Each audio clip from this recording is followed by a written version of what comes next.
Welcome to the 2009 Red Bull X-Fighters World Tour, and here we are in the Plaza de Toros Monumental in Mexico City, Mexico.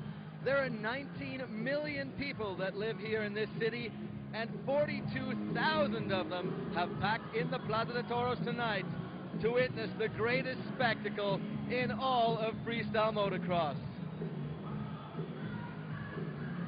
So the audience is in anticipation here, just waiting to see 11 great riders do battle on this tight little shoebox of a course. And there you see the shot from a helicopter of the plaza deep in the middle here of Mexico City.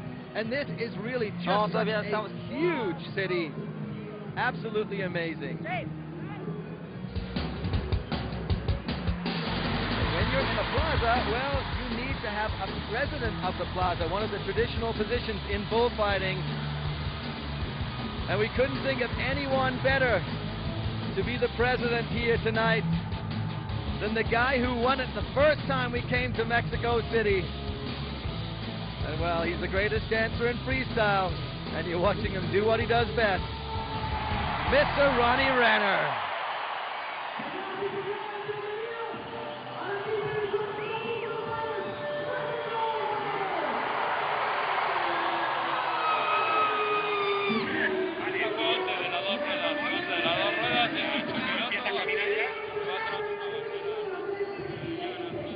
The crowd here really do love Ronnie. I have a feeling they're going to be happy that he's the president tonight. There he is, wandering his way down through the crowds.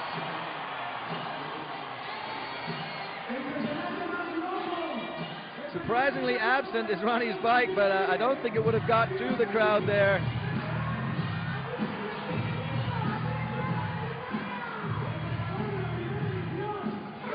And there are not enough security personnel in the world to stop those people from getting to the man they love so much. And I've got to tell you, the altitude here in Mexico City is going to mean that Ronnie's going to be definitely out of breath by the time he gets down to the bottom. I don't think he's supposed to be signing autographs on the way. Oh yeah. Make sure he picks up the Mexican flag. And the thing that strikes you when you come here into this plaza is just how big it is. It's so deep. It comes in from street level and then drops over 100 feet down to the show floor. And speaking of show, there's the showman himself. Renner will go out onto the mound, and he will greet this crowd. And I can tell you, as soon as that bike fires up, these people are going to just go nuts. And it's a special level of nuts that they have here. It's not like anywhere else we go. Renner putting on the helmet, starting it off as the president with just a little bit of a show for everybody.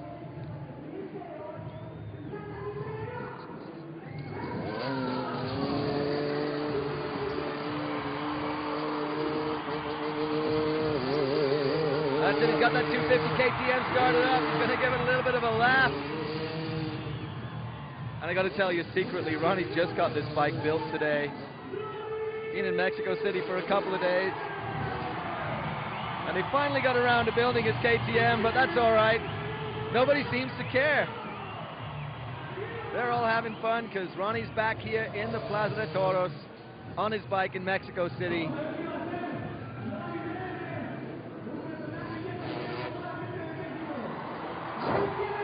Oh, look at that. He hasn't lost any of the old skill, but here comes the dancing.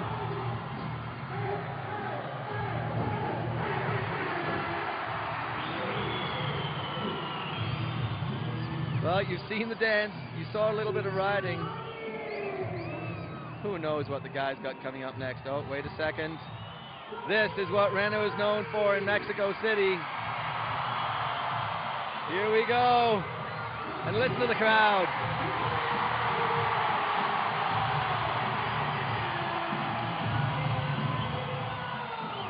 It's an old Renner trick. You wear the national football team jersey. And I gotta say, it worked again.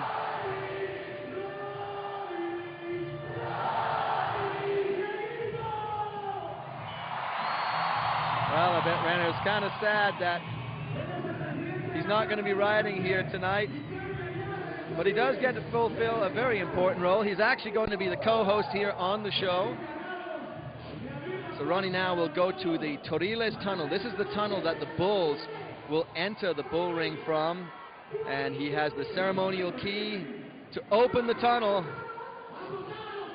and the bulls can be released. And of course, at X-Fighters, the bulls can only mean one thing. And I think if the crowd weren't electrified with Ronnie riding, they are about to become electrified with what's coming. Look at this. This is why we pay big money for slow motion, folks, is to see this guy dance. And I think that was a new move. Look at that.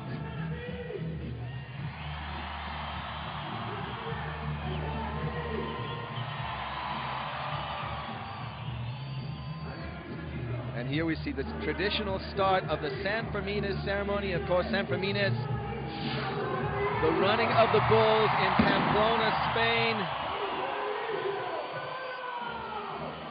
And we celebrate the history of San Fermines here in Mexico. Here you see it. In Pamplona, the gates open, the bulls are released. And for some reason, people line up to get in front of the bulls and run around the streets of Pamplona.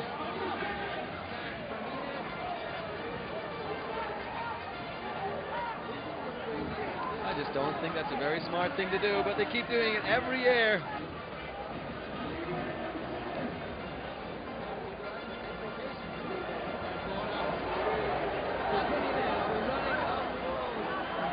That's the San Fermines in Pamplona, Spain, and this is the celebration here in Mexico City.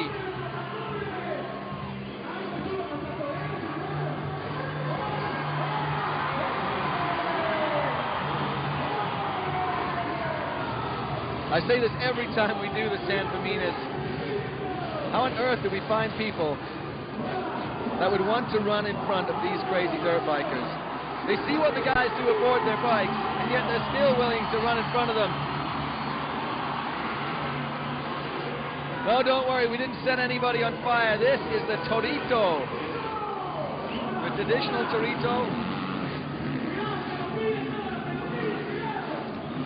That's just because we wanted to add a little bit of mayhem to the celebration here.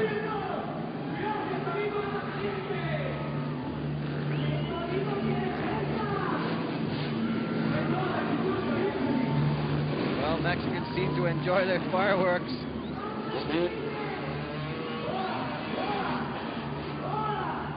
Well, so far in the San Fermines celebration, we don't seem to have seen any casualties.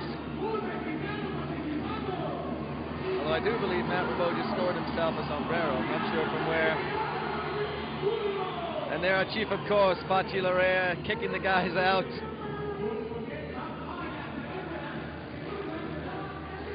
And there the San Fermines head back into the tunnel.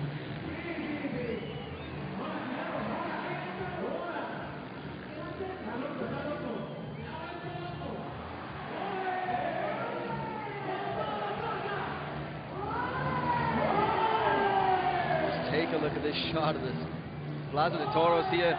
These are the forcados, and in bullfighting, they are the unfortunate human beings who choose to line up and taunt a live bull. And the bulls here are of the four-stroke kind, the angry bulls, who are now going to go up against the forcados here in the Plaza de Toros. Just take a look at this.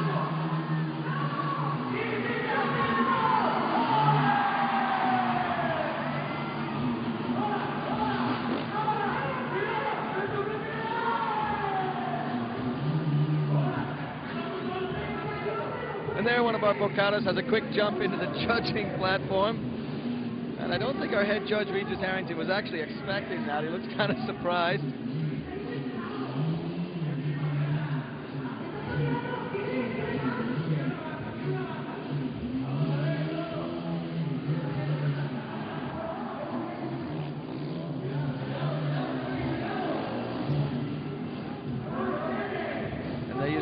All lined up. They look kind of happy about it. I don't don't think they know the damage a four-stroke motorcycle can actually do to you. That one guy may have jumped over the bike, but I don't think all of these guys are going to make it.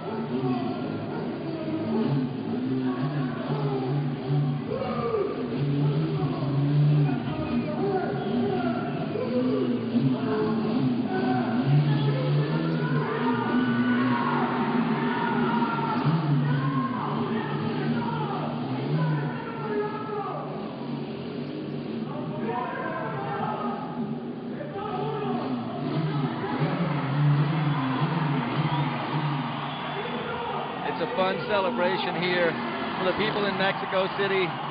They love their bullfighting culture. And they're lining up to do it again. And remember, they do this with real live bulls in bullfighting.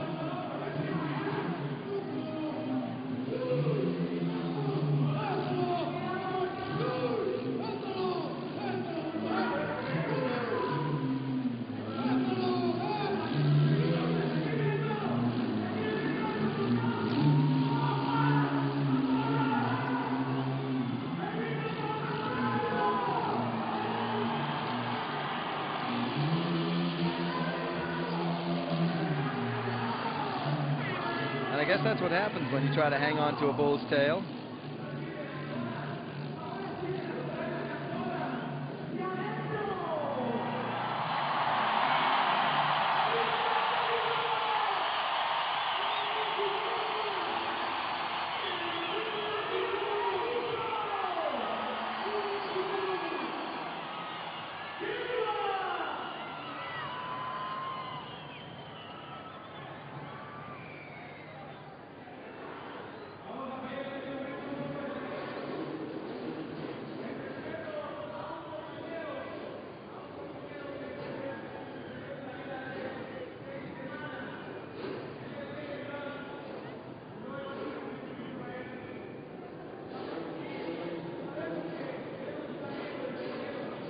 Well, our riders are heading out of the tunnel now, and this is what I'd have to tell you is a non-traditional part of a Red Bull X Fighters event.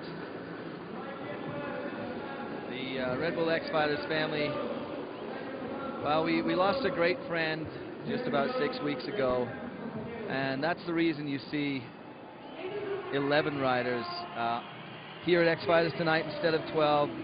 Unfortunately, Jeremy Lusk, who was a great rider, X Games champion,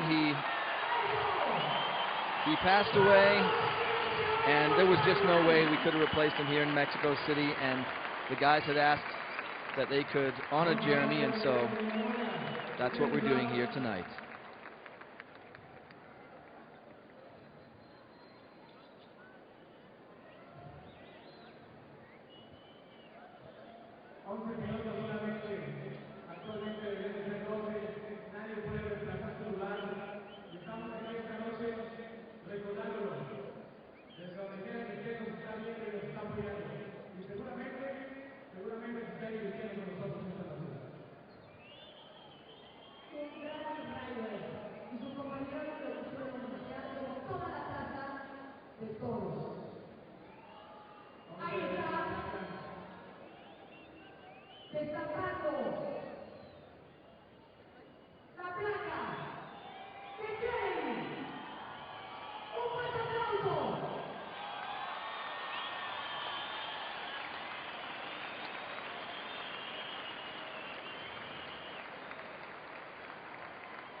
Ahora sí vamos a ver este video en memoria de Jeremy Lusk.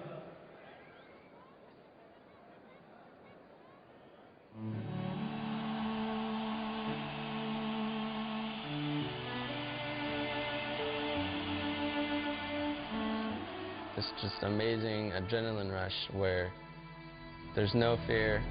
When you go into the tunnel or when you turn to hit a jump, line up to hit a jump, it's just like a tunnel vision thing. You don't really care or wonder or even worry about what the crowd's doing.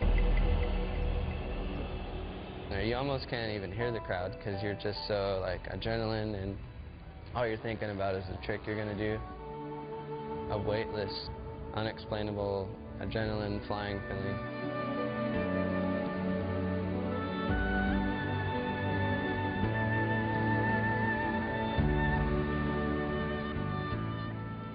So, I don't know, that's pretty much why I do it. I love that feeling.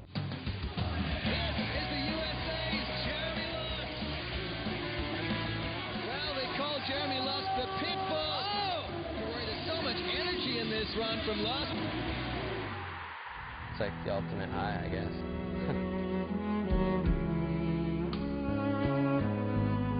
There's no fear.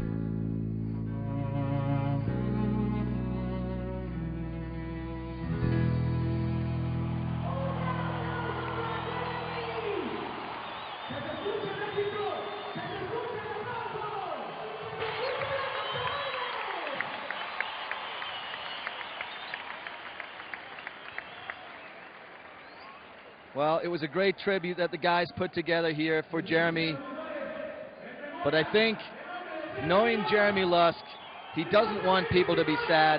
What he wants is everyone to celebrate and everyone to be pumped up because he loved riding his dirt bike. He loved flying high and entertaining people.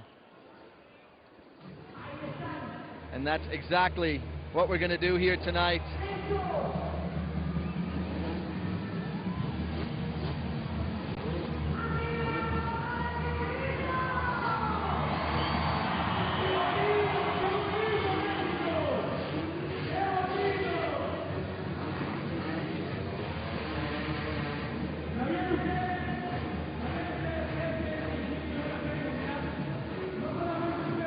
Well, speaking of flying high and entertaining people, I'm finally joined by El Presidente himself, none other than Ronnie Renner. Ronnie, that was kind of a good entrance you made here. What's happening, Tess? They clipped me on riding down the thing. I'm kind of happy about that. I could have seen a bad endo waiting to happen there, but man, what a moving moment to come in and, you know, see this Jeremy Lusk tribute.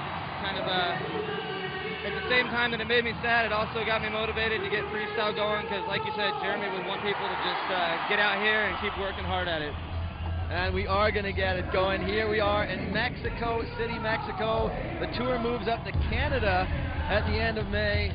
Then we head down to Texas, back to Fort Worth, and that was a great show last year.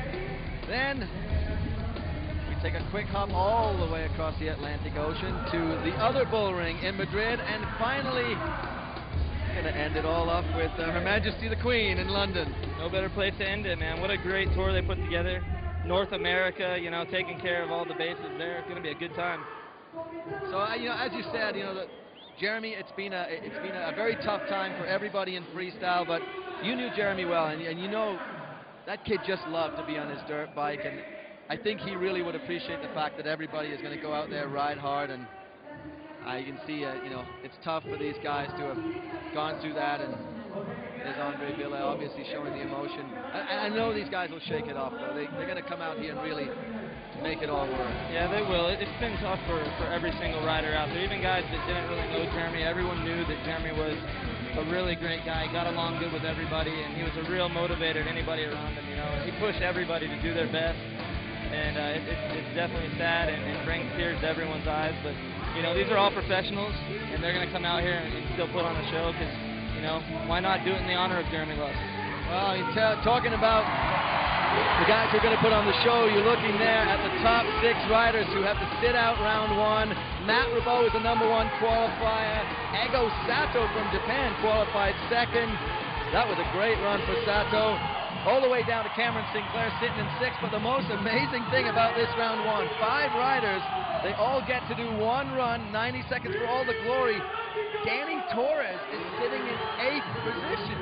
Danny Torres, a proven X-Fighters champion, winning a few rounds, I believe. And not to leave out Adam Jones, you know, X Games, he's got multiple medals at the X Games, and I think Dew Tour champion. He's really got a lot of accreditation to his name, and he's in that bottom level there. So it's going to be a fight for those guys to make it to the podium. Well, what we see here, the first guy to go out is the bottom ranked from yesterday in qualifying, Johan Nungaray. He's actually the Mexican rider, and Johan hasn't had a lot of opportunity to ride at the big compounds in Europe or up in the U.S., but he's improved over the years. He did have a bit of a bad crash yesterday. He kind of managed to bump himself into these wooden up ramps, and I know that's playing on his mind. So he was a little bit tentative, we saw in qualifying. And do you think he's going to be able to pick it up? I mean, this crowd has to help. I'm sure the crowd, at the same time it helps him, it's probably making him nervous beyond belief. His life has revolved around this X-Fighters event for the last 5 years now. The first time I saw him was 2005, and he has really came a long way. I'm excited to see him come out of the gate here. Big stripper. Well, look at that. He gets it going with your signature trick, Ronnie Renner's stripper. Well, at least I got the crowd woken up, that's for sure. This crowd is excited to see what Johan's brought to the table. Like I said, every year he gets better and better. I believe he's added the flip to his repertoire and maybe a little combos with it. So we'll see what we got. And there it is. Oh, that looked like he actually put the knack-knack in there. He got the foot up and across the seat, so that was where he had trouble yesterday. He actually crashed trying that trick out, so look at these Mexicans on their feet for Johan Nungaray. The hankies are flying for this guy. He still needs to work on that intensity a little bit, kind of get in from point A to point B. I think that's setting him back from catching 1 or 2 extra jumps in his run. Well, one of the things we saw yesterday is that, the guys who got the most jumps were going to do the best. Matt Rabeau actually got 8 jumps in his 92nd run, whereas the closest to him only got 7. Johan here probably going to get about 6 jumps, you think? Yeah, probably a minute 30. Oh, adding 2 flips in tonight to his qualifier. A little flip whip action. Well, look at that. He really is stepping up. I think it worked on plan A that the crowd actually did pump him up. Going over the super kicker there, getting the little seat grab Indian air in. He's got 10 seconds left as he heads into this tunnel. And as everybody watching can probably already see, the Mexico course is tight. Tightest one of the year. And you got to work that bike to get around here and get your allotted, your jumps in your allotted time. So this is going to be the final jump for Johan Nungaray. This one will count. He was going for the cliffhanger. Didn't get that one.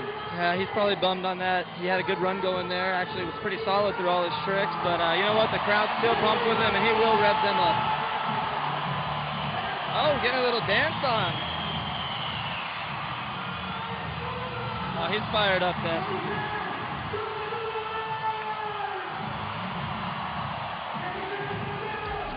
So take a look at the slow-mos here. That's the stripper that he executes. He kind of has that bottom leg crazy bent sitting on the seat.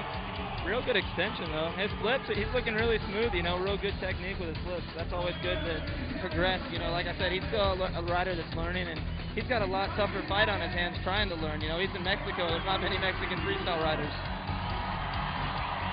Oh, look at that. Nice seat grab, Indy. That's actually over the smallest gap on the track. That super kicker coming off the stands. And a lot of riders having a tough time pulling off their bigger tricks, and that's going to be a big difference on that one jump tonight. So he's going to be the first guy judged. We have 3 judges up in the tower for round 1. They are, guys who are freestyle judges. They're used to judging this stuff, and they're going to give him a score out of 100 points. And of course, he's going to be ranked number 1 because he's the first rider out. Only 2 riders out of the 5 will get to advance through to round 2, which is a head-to-head round of 8. So Johan's sitting in the number 1 spot, but let's see how long he can stay there.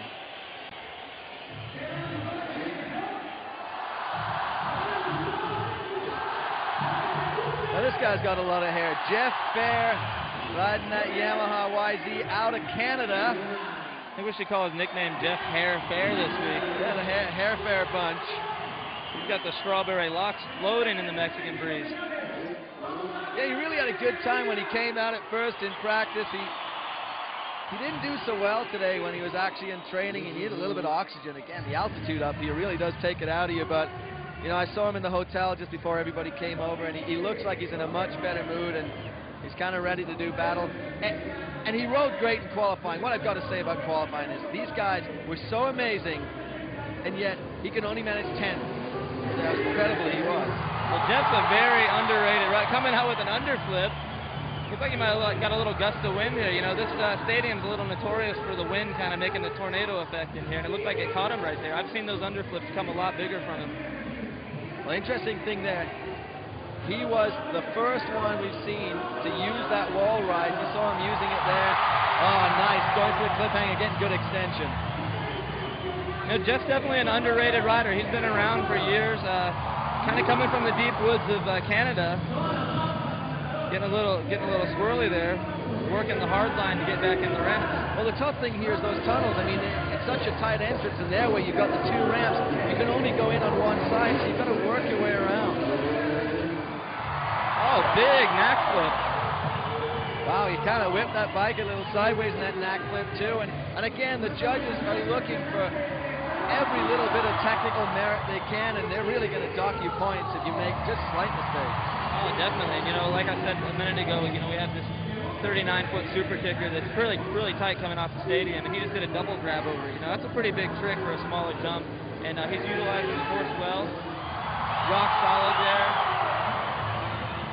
Got 14 seconds left in his run. He should be able to get one, possibly two more off. Well, I think he'll get this one, and if he can get into that tunnel in time, if he can get in before time runs out, oh, he's going to get it. There you go. They're going to count this. This will be 8 jumps for him, I believe, Tess. So our head judge, Regis Harrington, gets to judge whether they make it to the tunnel in time before the clock hits 0. This time, Jeff Fair made it. Super flip levers coming up. Cordova flip. Little over-rotated, but he still stuck it pretty good. Oh, he landed a little nose high there, and I thought he was going to actually bash himself against the wall right in front of us, but so far safe. That was a great run for Jeff Fair.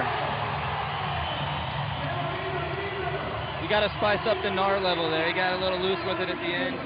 Crowd's pumped on it. You know, that's all that matters at the end of the day. He had a good time, I think. And he really does have, he's got great style, and he was certainly putting the extension in. Take a look at this cliffhanger. That's a jackhammer. I mean, he's got the hands all the way up to the sky. And you're thinking, how on earth could this guy be in a tent? Yeah. Big knack flip there. You know, I know Greg McElroy is up in the judges' booth. He is not a big fan of the knack flip unless you can get that thing extended, and I think he's going to be impressed with that one. Look at that, the rock solid, maybe a little tentative, the arms not spread out far enough. And again, we're being really, really picky here. But at this level of competition, that's what the judges are looking for. We're going to have to be picky tonight. There's some great talent in the field.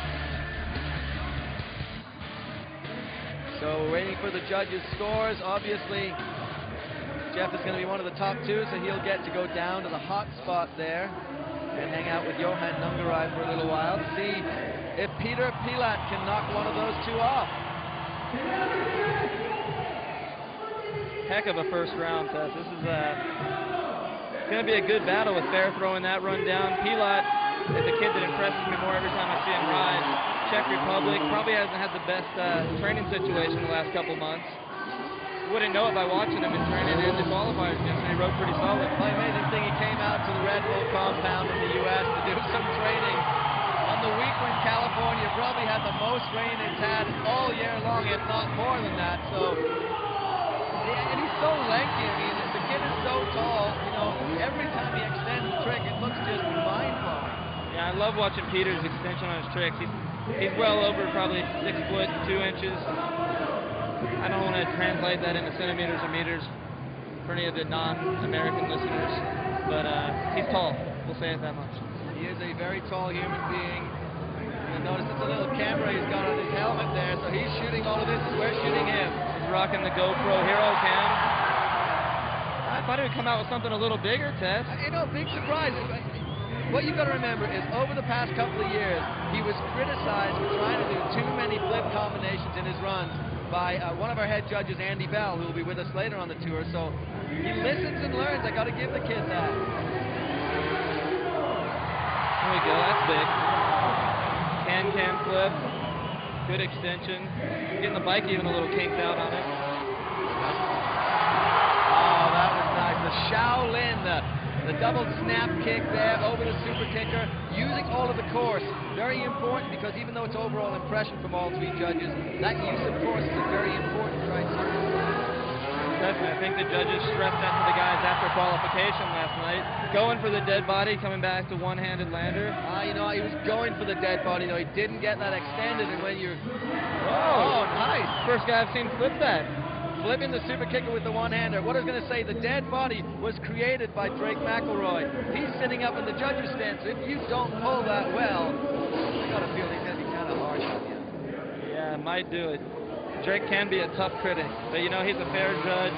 He's up there, he's pumped, he's a fan as much as a rider, as well as Jimmy Verberg and Regis Harrington, a renowned judge, head judge, I believe, tonight, isn't he? Regis is the head judge. He head judges a bunch of competitions. So he does know what he's doing. He knows what he's looking for. And Pilat there made it into the tunnel in time. And what's he got? This will be his final trick in this round. Oh, he's going for the side saddle takeoff. He's going for that jacked up super kicker as well. 50-footer. Sticking it, coming a little short, but pulling it. He really came short on that. I was kind of a little bit worried when we saw him coming down, but he landed it well. And that super kicker, as you said, is actually jacked up. It's a much steeper angle than a typical super kicker, but Pilat didn't seem to have any trouble there. Flipped both super kickers. Yeah, good run. I don't feel like we're going to see a lot of all the guys, anyways, jump in that steep super kicker as well. I mean, it's not called a super kicker because it doesn't throw you high. Now it's a super kicker.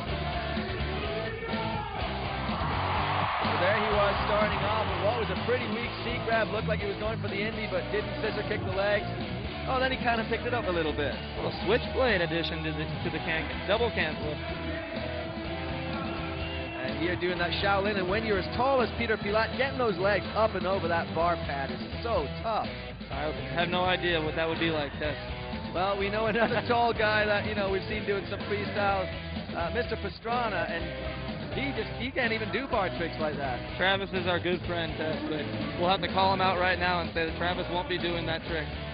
With no knees and pushing the mid 6 foot range, no. So Pilat gets a score of 86. That puts him in second place. That will knock Johan Nungaray off the hot spot. So Johan is heading to the showers. Now we get to the really interesting part. The next two guys coming up, Danny Torres and Adam Jones. Torres has won here in Mexico. Just 2 years ago, he was the champion.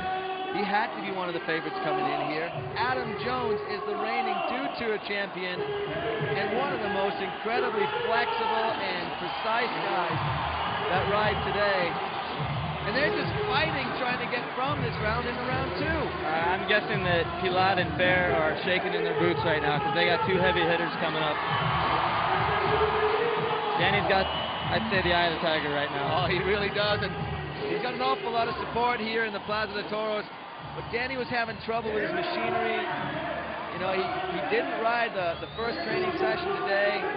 And he was having troubles with the steering damper, and of course, that's a big problem when you're doing all kinds of crazy tricks upside down. Oh, the tricks these guys are doing now. I mean, they rely on more than just a fast bike. You have to have a fast bike, the right additions, they're having things to hold your feet onto the pegs. I don't even know what to call them, you know, and this is my deal, because I ride, and they're just pushing, you know, steering dampeners, and I know that's an important one for Danny. He's always doing the no-handed landers with, you know, the base jump, a lot of flip combos, the no-handed lander as well, and hopefully they got that figured out. So one of the brightest stars of freestyle motocross, Spain's young Danny Torres, trying to get from round one into the head-to-head round two. This one is going to start off big. This is where his heart starts pumping. I guess it's safe to call Danny a veteran these days. It's not his first rodeo. Well, if you're going to come out big, why not do a lazy boy flip? He had trouble with that in qualifying and actually cost him getting into that round, but oh, he's turned it on, Ronnie. Yeah, like seeing a little roost there on the flats. Just getting to the tunnel as quick as you can. Coming out big, man, that's so important to the judges. Lazy boy flip, one of the harder tricks in freestyle, and just sticks it perfect. Taking out one of the lights there in the tunnel. Oh, seat grab Indy flip, huge. He didn't stick that one last night, so. pulling out all the stops. There you see the flip levers coming up, those things that are above the bars. They are so when you pull these big flip tricks, you don't get ripped right off the motorcycle. So now we know there's a big flip trip coming from Danny Torres.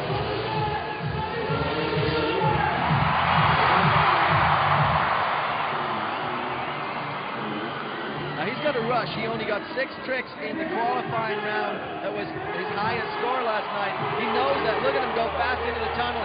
He needs to turn around. He's got to make this work. He's got just over 20 seconds left. He's got a good rhythm going. I believe he's going to get 1, maybe 2 more in. If he hits the super kicker right here coming back, he should be dialed to get into the... And he opted not to hit it. No, he's going into the tunnel, so he's got 10 seconds left. I think this is going to be his last jump. I don't think he's going to get another one in. Well, Danny's in a tough spot right now because... Let's see what he's got here. If I start running my mouth, a huge cliffhanger flip. The cliffhanger flip is his nemesis. It has failed him so many times and taken him out of contention. And that time, it didn't fail him, but it was a bit tentative. The last jump there didn't count, though. It was after time. Nice little base jump he threw in at the end, but that was all for the fans. He was in a tough spot there, like I was saying. You know, he's got a couple more runs tonight if he wants to win this. And you don't want to go showing all your cards to the judges and the other competition as well. Well, the interesting thing is where he qualifies. If he qualifies and he comes in from this round highest, he's actually going to have to go against Matt Rebeau. 8 goes against 1, which is, 7. No, he's going to go against... I got to calculate this. Hold on, in my head. Oh no, there's smoke. There's smoke in the booth. 7. If he comes up first, he goes against Dego Sato. If he's second, he goes against Matt Rebeau. So he wants to be the highest qualified out of this round. He wants to win it, so he goes against Sato. I don't think he wants to meet Rebeau so early in the night. I don't really think he would choose to go against either guy. They're both riding unbelievable this weekend. That was big. Look back, shifted F Indian air flip. And here he goes for the cliffhanger. Wow, look at that. It's like a Christ there. It's a no-hander. Like you said, that steering damp is really important when you land those no-handers. Representing for our boy back in Reno, Dustin Miller. Brought that one back way back in the day.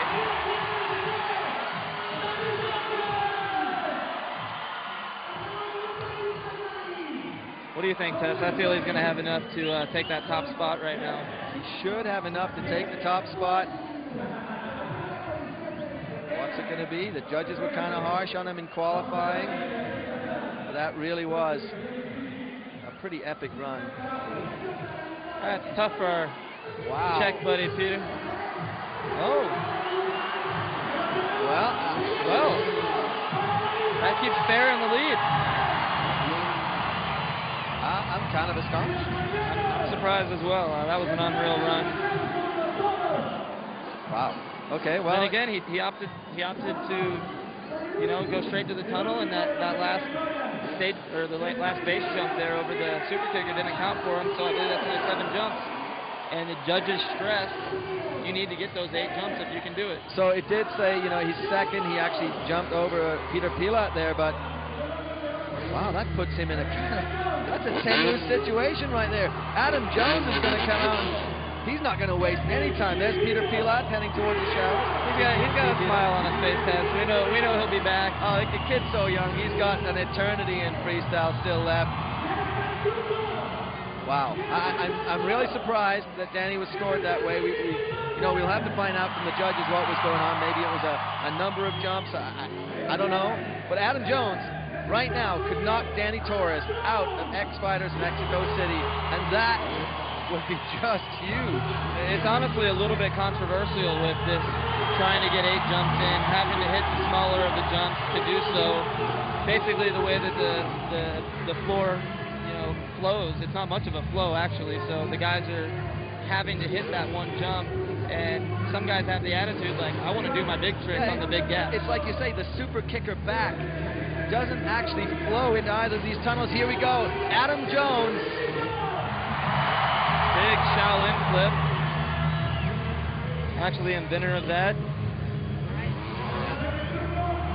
One hand Indy. A couple guys only did regular Indian airs over that, so kind of stepping it up a little.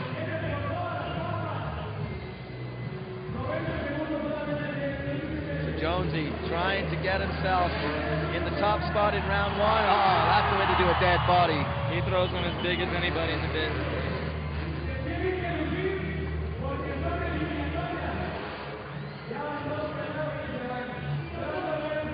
I would believe Mr. McElroy was stoked on that. Oh, the stripper flip. Getting a little crooked. Still getting good extension. Another one of Adam's signature tricks. Oh, and flipping the smaller one. The guys are definitely stepping up tonight.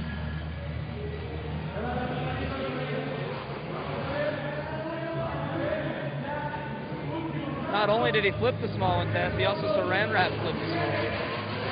I got a feeling that unless something goes badly wrong, that was a bad boo-boo. Going for another one of him being the only one doing the turntable. Could I just jinx him by saying, unless something goes badly wrong, he's going for the turntable that he's been hitting all day, every day. He has been known to be angry at him. Let's not jinx him. Oh, yeah, I hope he's not angry tonight. He's a great rider. He's got to make this count. Big no-handed flip to end it. He did get that extra jump in. I mean, you can say that he did a small bar hop when he messed up on the turntable, but the bars were wobbling. It was obvious, and it was going right at the judges. That doesn't help anything.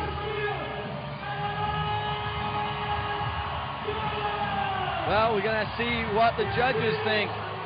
Jeff Bear is sitting in the number one position. That man you're looking at there, Danny Torres, is sitting in second. And here we see some of the slow-mos. Just, oh, look at that Shaolin flip. I mean, the guy really is flexible, gets huge extension. Oh, my goodness, that was huge.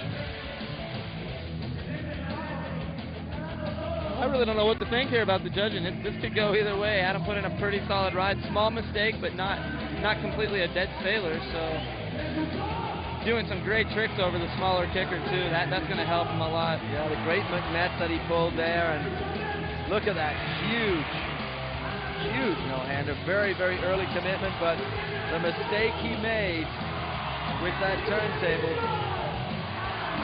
But the other tricks may have been big enough. He got a good jump count in. All of his tricks were solid, minus the one boo-boo. Is Danny Torres. Should have a score any second. Early. He would be a heartbroken kid, I can tell you that right now. They put in a lot of work the last couple days.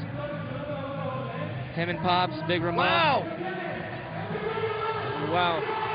Adam Jones is through. He will meet Ego Sato. Jeff Bear, the Canadian, will go up against Matt Ribot, and Danny Torres. Heading for the showers. Unbelievable. Danny Torres is out of Red Bull X-Fighters Mexico City. I'm almost speechless. All I can think, Tess, it comes back to that jump count. The judges warned everybody, told them, you know, the situation with that. Obviously, guys like Adam and Jeff replied. They listened, they learned. Now they're going to the next round. Well, this is big implications, because Danny Torres obviously is fighting for the X-Fighters title again. He's not going to get a very high point score, and so he's now going to have to sit this one out and watch it back in the rider area, while Adam Jones and Jeff Bear move on to round two, the head-to-head round. There you see the scores. Heartbreak for Torres. Pilat and Nungarai also get to sit this one out. That's crazy, Tess. I was kind of predicting that Torres was one of the front runners tonight when it was all said and done. I honestly thought Torres would have come first out of this round. He would have gone up against Sato. That would have been a real battle, but I had a feeling Danny Torres may have made it at least to the semifinals. But Bear's pumped. Oh, he's having a great time. He's putting his place on the map this week. He's impressed a lot of the guys out here. So here's how it works in our head-to-head rounds. We have 5 different categories. There's a show judge that looks at how the entertainment goes in the crowd, a style judge, the execution, the variety of tricks and use of track, which we've seen is important here, and then finally our head judge goes for overall impression. You need to get 3 out of 5 to move through. It's a simple elimination competition. Mano y mano, one guy versus the other, head-to-head. You've got to impress these guys sitting right here. These are our judges. And there you have Jimmy Verberg from Belgium. He will be judging trick and trek. Pedro Speedy Gonzalez, the great motocross rider from Mexico. There's Drake McElroy. He's going to be the execution judge, and a very severe judge he is. This dude, Jay de la Cueva, the Moderato, the rock band Moderato, and I think those Mexicans like this guy. Impresionante. And of course, forgot to do his hair. Well, he should have done Regis's hair too. Last but not least, Regis Harrington is the head judge tonight. Regis had his stylist come with him. Looking spiffy up there. Good panel. His hair does look pretty good, I got to admit. Great to see Pedro Gonzalez, man. He was one of my idols back in the day. He was actually in the first Crusty Demons of Dirt movie, going big out in the hills in California. So he's got some freestyle roots. It's fantastic. The guys like Drake and Jimmy, like they've got Pedro sitting between them. They're actually kind of nervous about it. Okay, here you see the matchups. Look at this, the quarterfinals. The first matchup, Andre Villa versus Levi Sherwood. And you're like, Levi who? Well, yeah, you're not going to ask that after oh, this you round. are not going to ask that. Levi Sherwood is 17 years old. He comes from New Zealand.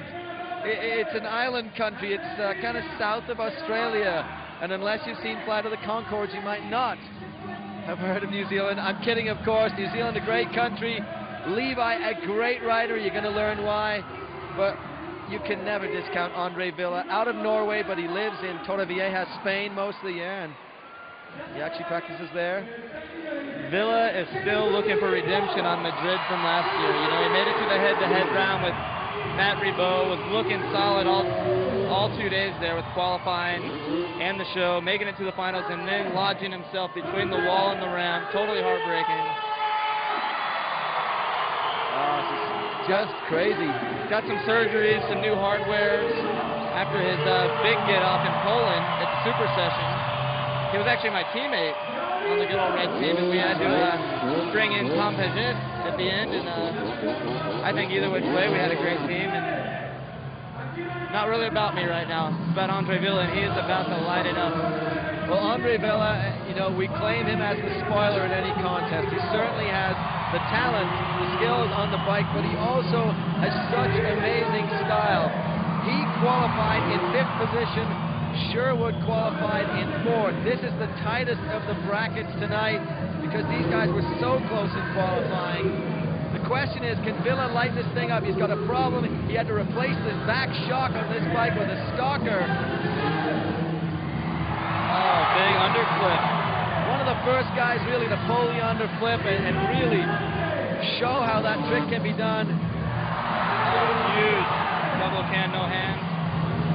And there you see it doesn't flow here. He has to get around that ramp. He's really got to charge it. It's been good to see him kicking up a little dirt, getting his roost on. I'm already anxious to see when this head-to-head's done who wins the style department, because we have the 2 most stylish guys going against each other. We really do. And Villa now, you know, you see him charging there. He's going into the tunnel. I think he maybe could be turning it on just a little bit more because time is so critical here.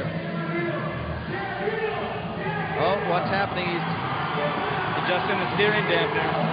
So that cost him some time. That's probably going to cost him a jump. Wow! Huge double nut.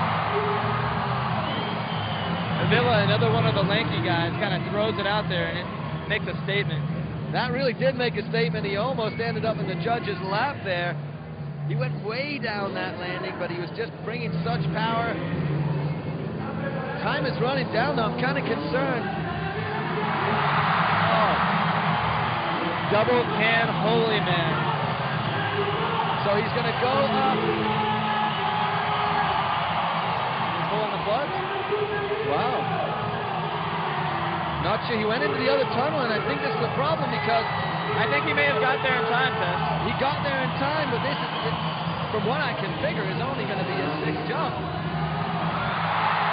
That was a big 6th jump.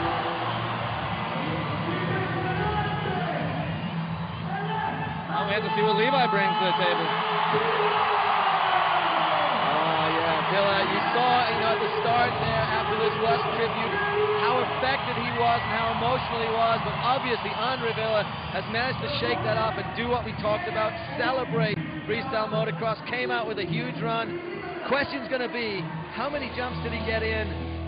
Look at that underflip, wow. So smooth, stuck the landing spot on. The landings here this week, really a little flatter than normal, so the guys are having to pinpoint it and, make sure they stay in shape coming up into the woods. You don't want to belly flop onto that.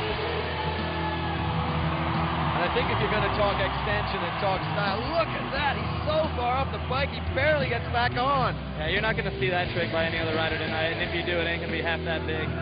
Same with that cliffhanger flip. That's about as big as you can get it. Villa all charged up. He knows how to work the Spanish-speaking audiences. Living in Spain the last few years to do his training.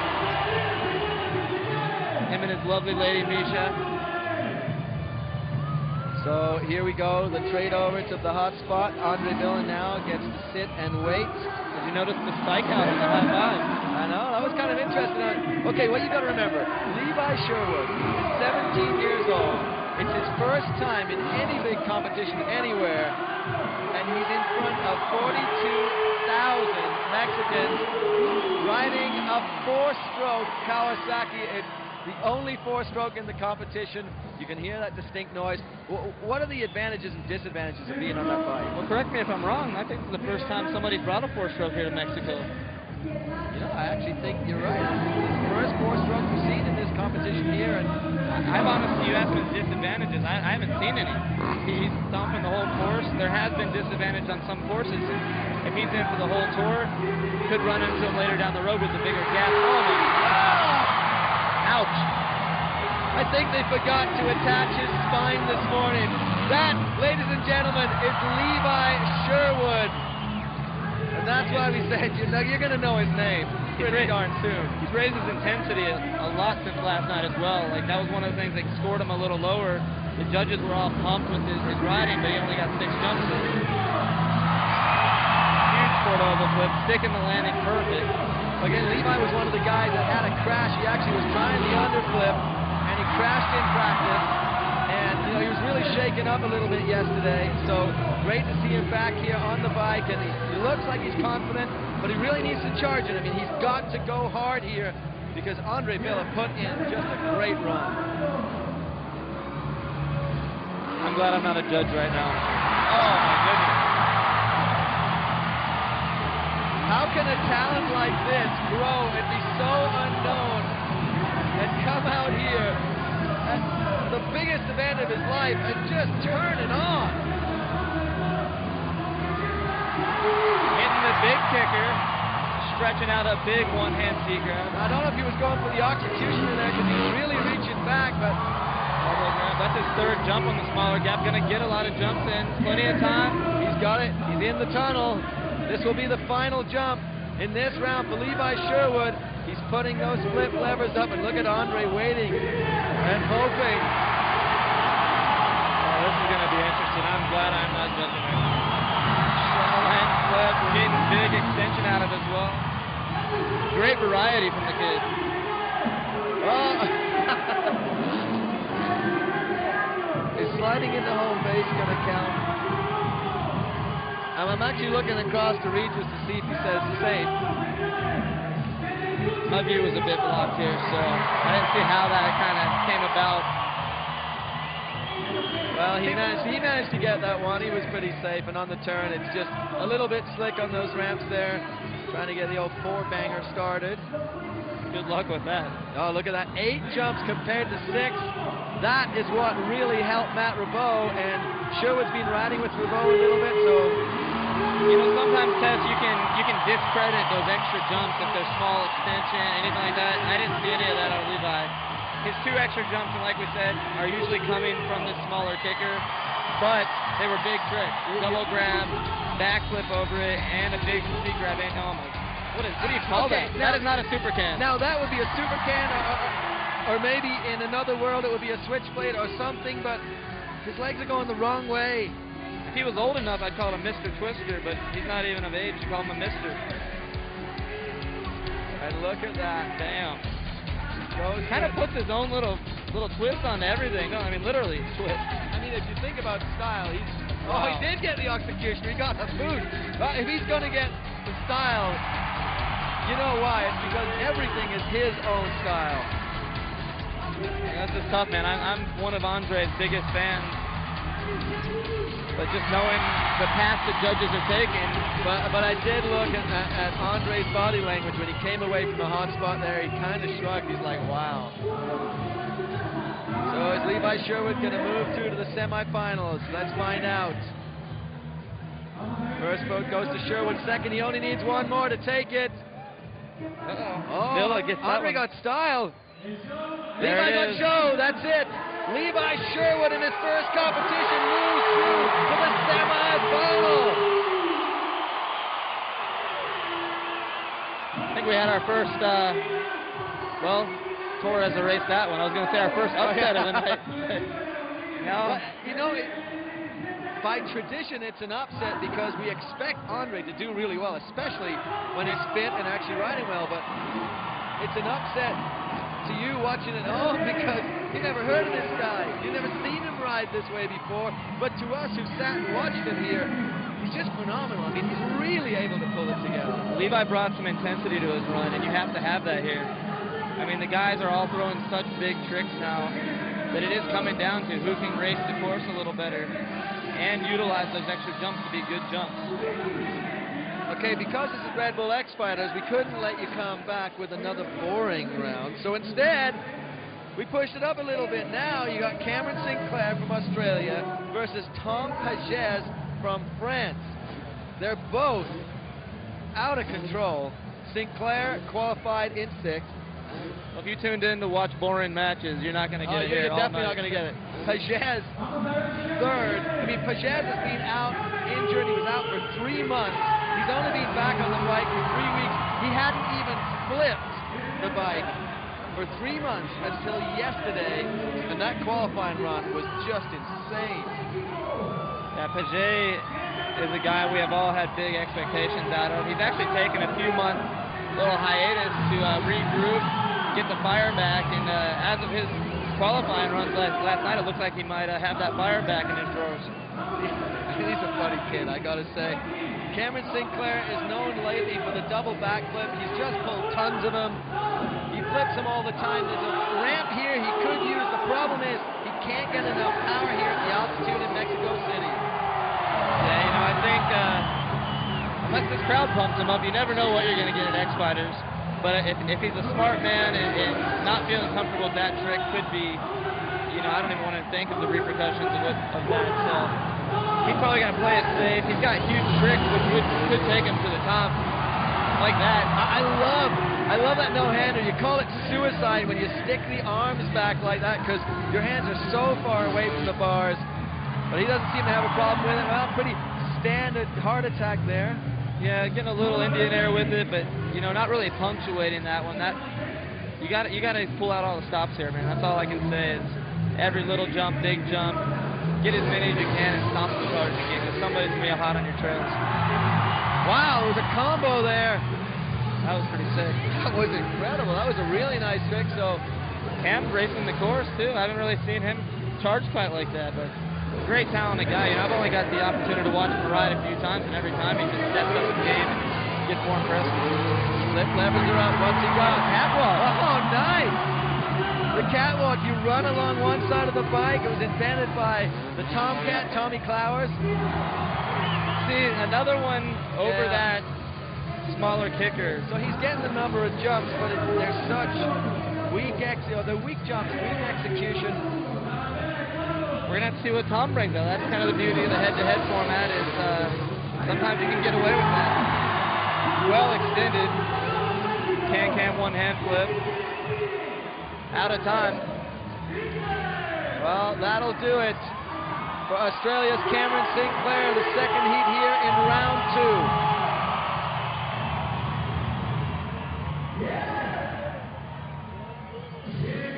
2. Pretty pumped. I know he was disappointed that he couldn't get his setup right to do that double. And that might have been something he was waiting to bring to the final regardless. Look at this suicide, no-hander backflip. Oh, we Through the didn't catch canyon. it. Did we catch that lanyard? We're No, we sleeping. didn't. We're slacking. We're going to get fired. I hope the judges caught that, because that was amazing.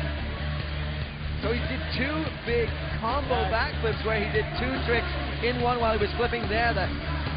The catwalk backflip. No wonder he's happy. We missed something there I think was pretty significant. I missed that, and I kind of lost track on how many jumps he got. I'm only recalling 2 times he hit that kicker, but usually that helps us tally up the number of jumps to either 7 or 8. See what Tom brings. Yeah, Tomas Pages now, he's really got to pull out all the stops to stay in the competition here, move through to the semifinal. So 2 big backflip combos that, you know, Sinclair, if he could pull the double flip and pull those tricks, he would win these competitions hands down. Oh yeah, definitely. And you see a new addition to Thomas Paget's ride, the Red Bull lid. Finally getting some Red Bull in France. Thank goodness. And you see Tom kind of runs the casual look out there, just kind of goes with his style, wouldn't you say? Well, Tom and his brother Charlie Pages, The brothers trip. Brothers trip, they call their what is it? Is that a gang exactly? I'm not sure what it is. Posse maybe? And I don't know how to say gang in French. they run T-shirts. That's what's amazing. Like, I'm sure they could probably afford a nice jersey, but the T-shirt is where it's at for the French guys. He's in the tunnel right now, ready to start his run. Can he take down Cameron Sinclair? This is France's Tom Pages.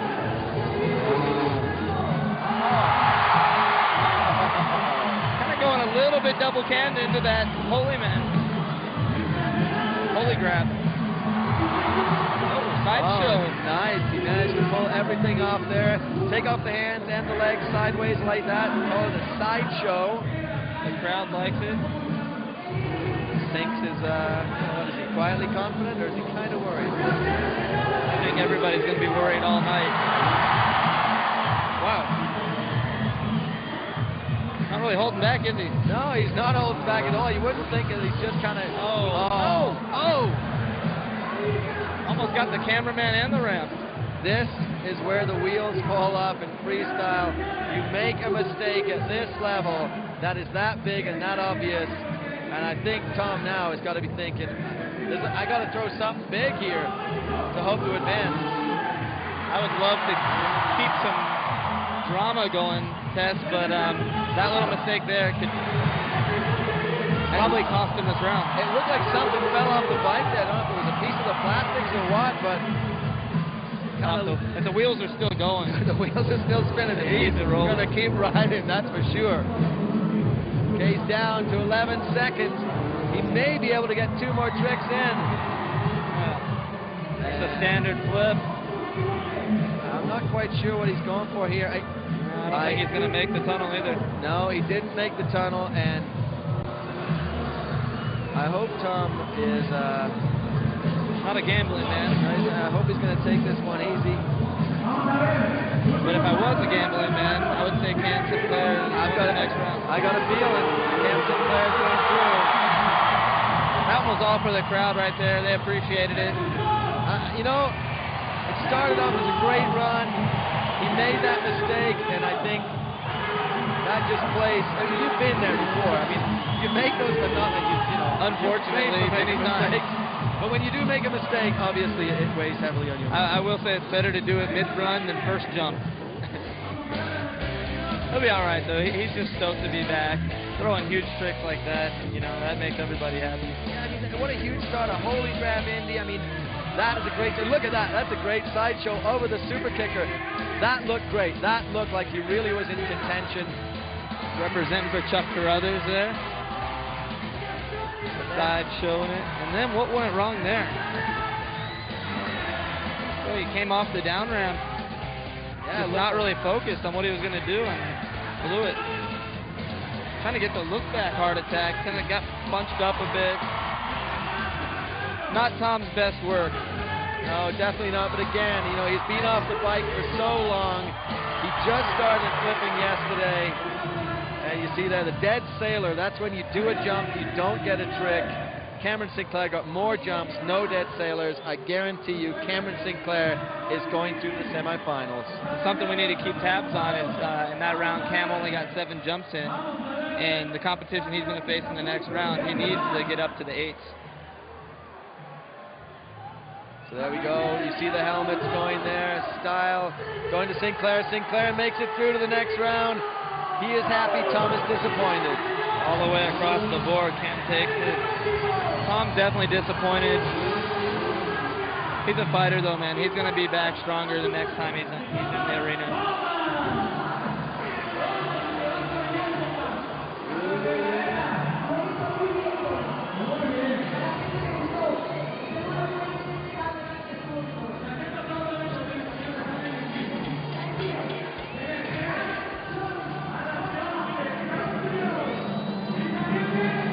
So our third matchup now in the quarterfinal round here at Red Bull X-Fighters Mexico. Now this is going to be very interesting. There you see Japan's Ego Sato. He was the number 2 qualifier. Oh, look at this. And Adam Jones, who won round 1, found himself. Where did he find that sombrero? Did you rent it to him? He might have dug into my little gimmick box of tricks.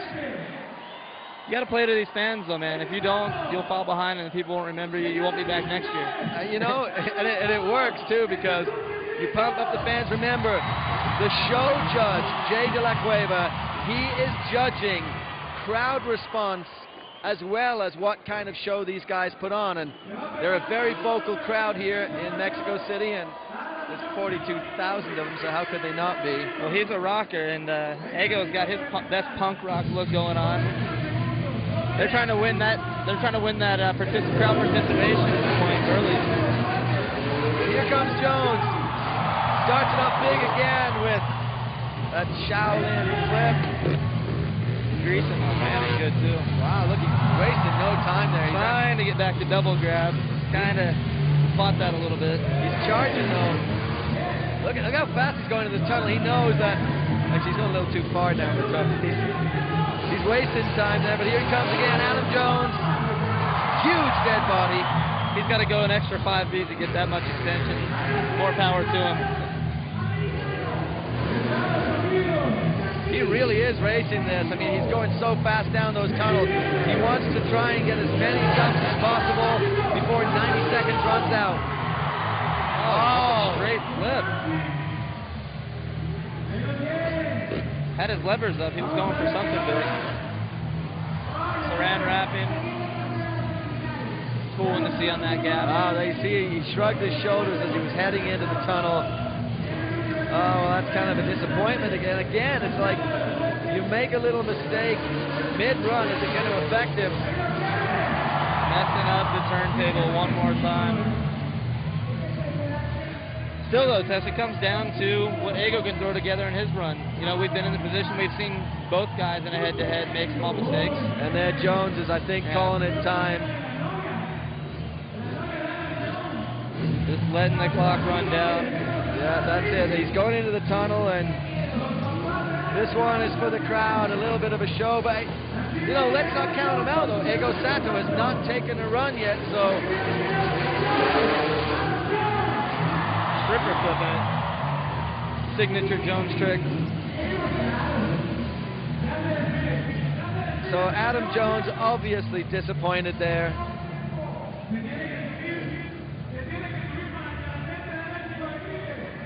What an awesome crowd we got here. I'm just taking a look around and blows me away.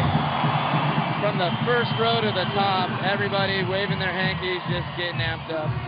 And they love all of these riders equally. They really, really support them well. Look at that. That was how Adam Jones came out. Big Shaolin flip.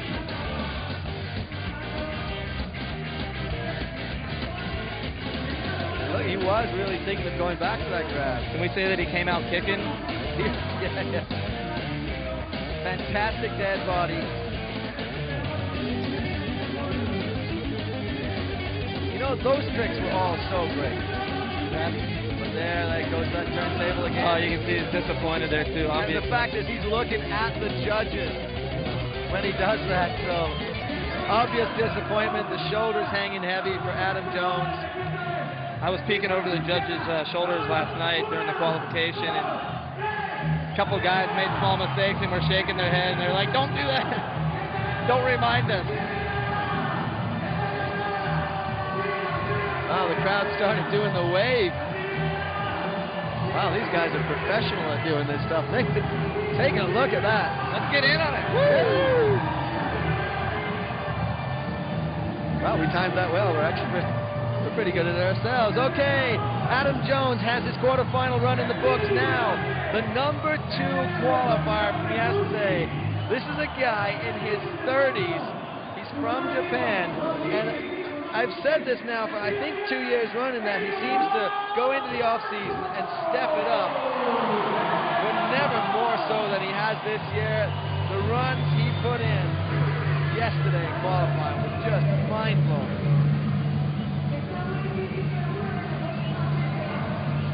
He should be accredited for making a few guys step it up a little more than they probably wanted to this first round back. Here we go, Ego Sato. Oh, huge flip whip. Giving her a little too much pepper there, but smoothing out of it. And you see there the jersey flapping, he's really pushing it. He's trying to get some speed, and he's taking short runs into the tunnels. Oh, big extension on the tip of that. Man, that boot almost hit the front tire. Ego's another one of those guys who just puts his own flair on everything. He got the full-on double grab. He landed. He was on the brakes, and that got him into that tunnel really early. That was perfect execution from start to finish on that. Didn't really have to do the double pivot like some guys do. Oh, no. Wow. What went wrong there? Missed the shift, maybe? I think he missed the shift. He looked down as he came out there. Well, this is where it pays off that Adam started doing circles for Ego's sake. He can get back to work and throw big tricks like that. Whoa! Holy cow. How did he hang on to that thing? Kamikaze style, baby. Oh, wanted that baby. He was thinking about the no-hander.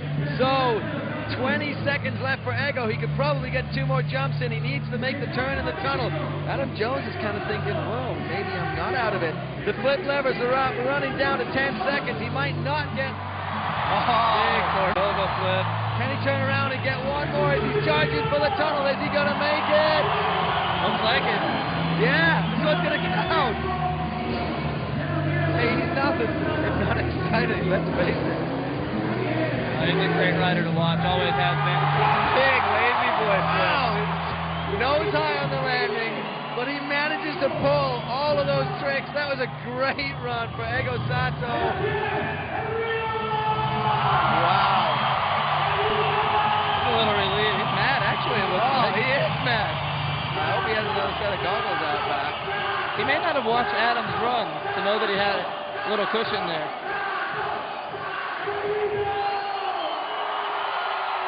MX Virus on the back of his jersey. That's actually his website. I love that hair. Punk rock style. Here he is.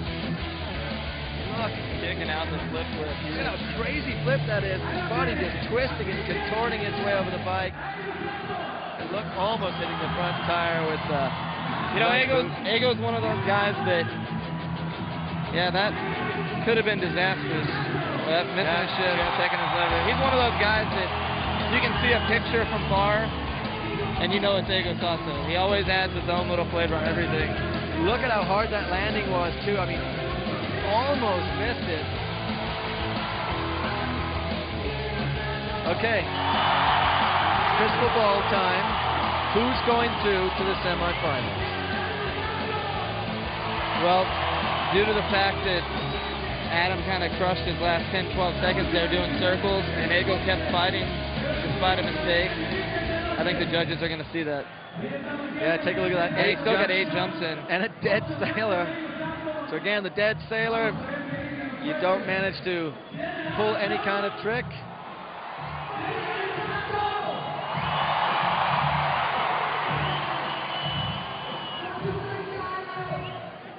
So here we go. First for trick and track, Mr. Sato, execution to Sato. Style, Sato, he's going to advance. I'm sure Jones is disappointed, but it's one of those things. Ego's been riding great. It's been recognized. kind of one of those things where he got beat by one of the best for sure tonight. So our first semifinal matchup will be Cameron Sinclair versus Ego Sato. So that'll be coming up after the final run in round 2.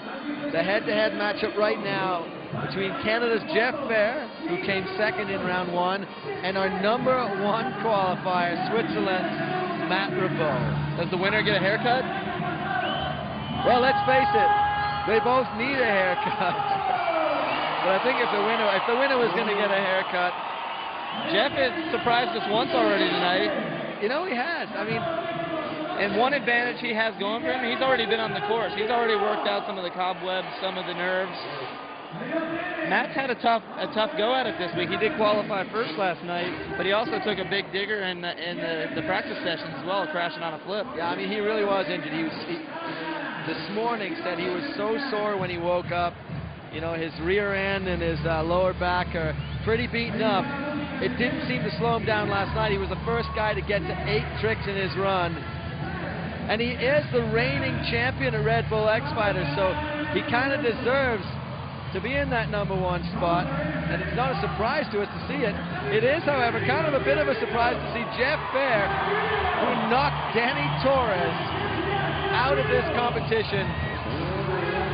Fair's just out here having a good time. Oh, he's having the time of his life.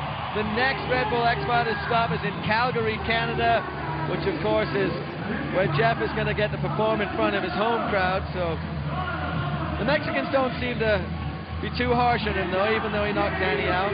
Like I said, equal love. I was looking forward to seeing Danny ride some more tonight. He didn't throw his whips. He has 2 awesome styles of whips with the turn down and the look down whip.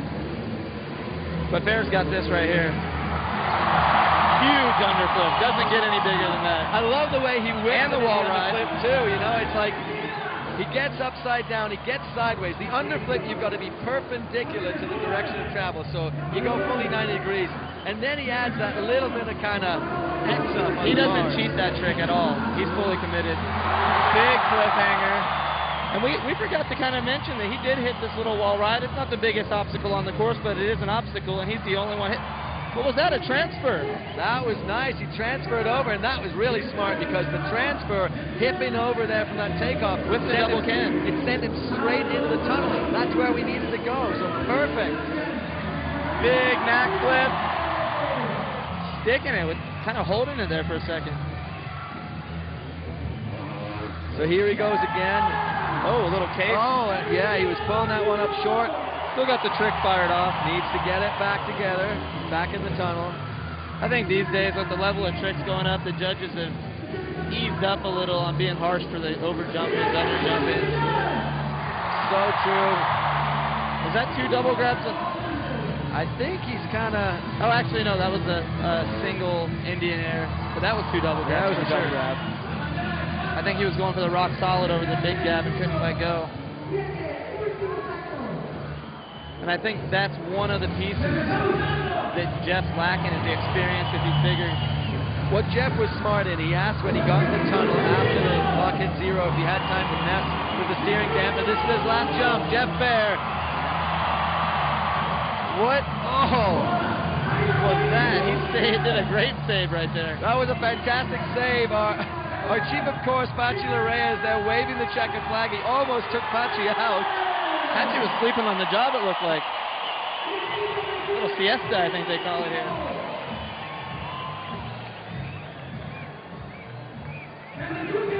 Okay, so Fair makes his run.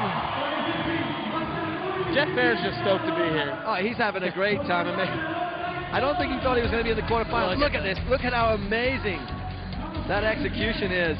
Like you said, no cheating in that at all. If we did a trick of the night, he's leading the race right now. That underflip is, I hate to use the word remarkable, but it's remarkable. It was pretty remarkable. And look at that jackhammer, the fingers up in the air, the toes hooked onto the bars. And there he does the secret. I mean, it's where it comes up just a little short. Ooh, bounces down. saves that one. I was saying there a second ago, Jeff really doesn't have a lot of big contest experience. He's done shows around the world. I've been there with him. And actually one of the first few guys to do backflips, little do people know. And he was bringing those around the world back in the end of 2002, early 2003. And just keeps plugging away at it. So that's where it went wrong. He was doing the Cordova flip. The bike got a little bit sideways and whipped out, but he still managed to save it. All credit to Fair for pulling that one back. I think he was doing Patchy a favor there and getting it sideways to miss him. All right, so Jeff Fair now goes to the hot spot. He will wait and watch our 2008 Red Bull X-Fighters champion, the Swiss rider, Matt Ribot, qualified #1 from last night after taking a really decent digger in his training session. But when the pressure is on, this is the man who can deliver. And you know what a pressure cooker this place is. He's been in these positions many times, knows how to handle it. He rides and trains as hard as, probably the hardest of any guy. He just knows how to execute. Well, wasting no time getting this thing started. Oh, nice.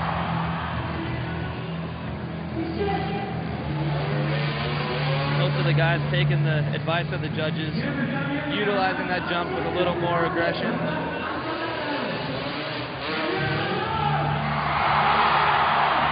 Look back, Andy. May I say huge. That was a big trick in there. Super can. Again, he's going for the super can, and he's really trying to turn it on to get into that tunnel. He wants to get 8 jumps again in this run. He's got just under 50 seconds left out of the 90 seconds. You can tell on these short courses, the combo action. The double can to double can flip, the pendulum. Stretching out a double Mac into over that little bit. So far, Matt's been impressive. I think he's going to get the jumps he's looking for. He's going for the second super kicker. Oh, for his holy grab Indy there. Even Jeff Fair is applauding. He knows he's watching a quality run here from Matt Ribot. Is he possibly getting 9 jump steps? You know, I'm kind of surprised. He keeps going back to this same tunnel, but because it's working for him, it's allowing him to get more jumps. Here comes the last trick of the run from Ribot. Was that a whipped no-hander? I think he might have been going for an underfoot no-hander, but I have to watch the replay on that. They did look a little kicked out.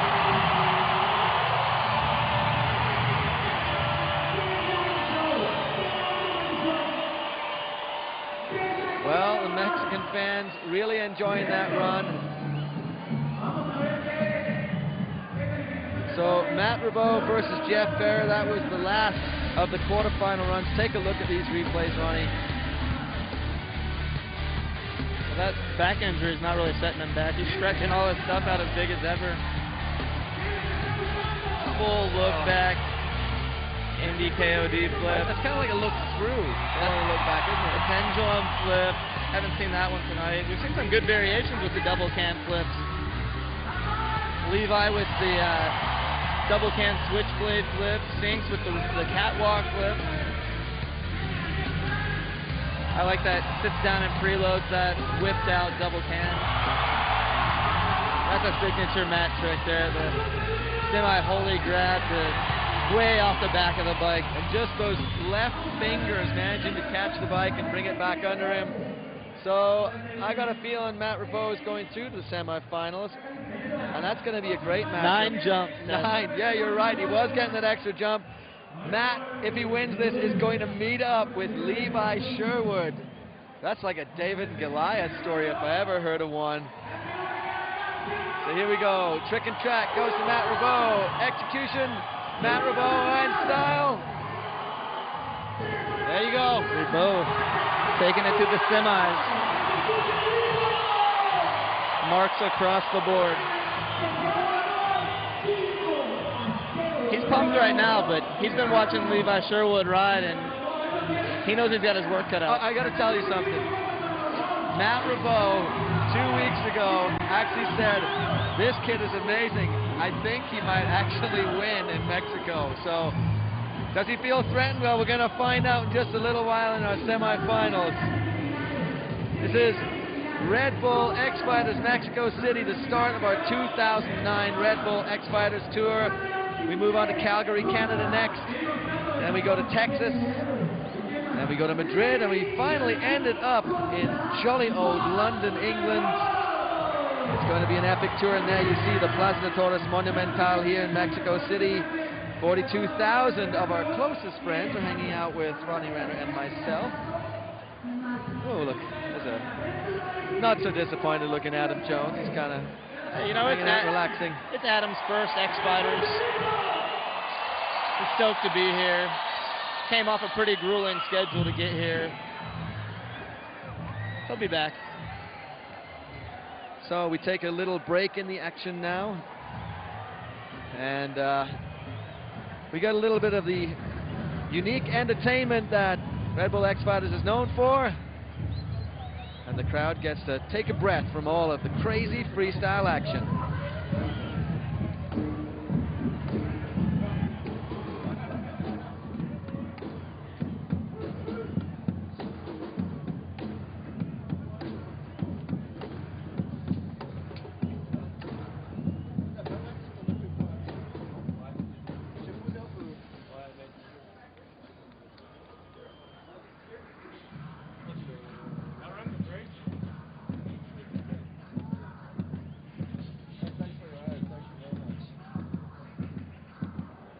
Congratulations, it's your first Red Bull X-Fighters and you just did a great job and advanced to the next round. How do you feel? I'm pretty stoked so far. I wasn't expecting to even get this far in qualifying and all that stuff, so I just put down the best run I could, and Andre put down a super run as well, so it was pretty tough to beat him, but in all, it was a good run.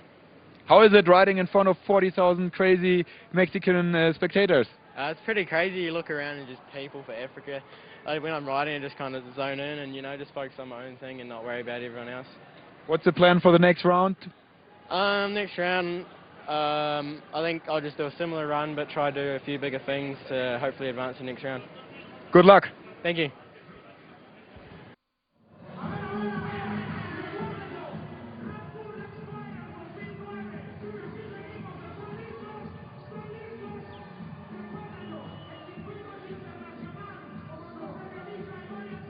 I didn't breathe once. No, oh, it's in that second run.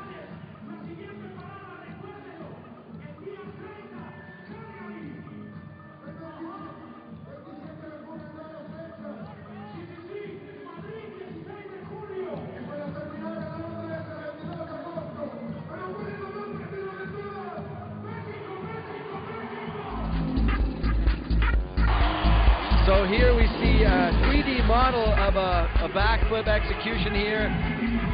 You get the power when you come off the ramp. And here, obviously, if you're coming up short, you need a little power on the back of the bike. And there's a lot of little tricks of the trade you can use to save it. And then you sight your landing, and hopefully 3D guy, I don't have the best body positioning there, but he did the gas right. Give it a little pepper when you land, pull you out of whatever troubles you might be in. And of course, if you think that you're over rotating it a bit, you got to give it a little bit of brake. But that's got to be scary when you're in a backflip, because the brake is so immediate at throwing you down.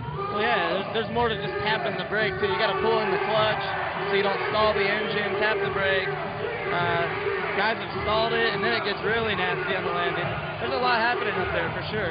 Well, there you see Cameron Sinclair in the rider area. He's getting ready to do battle in the next round with Ego Sato. And I think what's happened over the last few years, Ronnie, is riders make this stuff look so easy. Their executions are so good that I think a lot of people have begun to discount the backflip, and I think it's just, it's almost like a throwaway trick. Yeah, it's almost considered a dead sailor now, because when you have a guy with the potential to throw amazing combos, like Matt Ribot there, who can do almost every combo in the book, and he does a normal flip, it's like, well, that's it? There you see Levi Sherwood, who's going up against Ribot, and the kid he's got to be made of rubber, because there's no way a normal human being can get the spine round. I think it's called being 17, Yeah, it probably is. And there, the trick we missed, the suicide no-hand and the side saddle lander. That's Cameron Sinclair. He's going up against Ego Sato. This is Sato. You know, some events have been guilty of being repetitive and this and that, and I think this field tonight is a real diverse crowd. And one of the things about this field, I will say, is there are 11 riders here tonight from 11 different countries. For a long time, the U.S. dominated, and that's just not the case anymore. I mean, freestyle motocross is truly a worldwide phenomenon. Yeah, our lone American, Adam Jones, is already out for the night.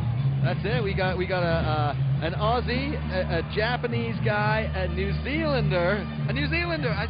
I still can't get over that. And the Swiss Matt Ribot, and of course the Swiss turn up everywhere. So our last New Zealander to take the floor here, and it was a literal take the floor, was Nick Franklin. That's back right. in 05. Took a bad one over the handlebars. Took a little dirt sample. I'm looking right at the patchy hit too. You know what's really interesting is in the rider area, Matt Ribot there is right next to Levi Sherwood, where he's been, you know, all week long since they got here. So now they're kind of sitting there, you know, not talking to each other.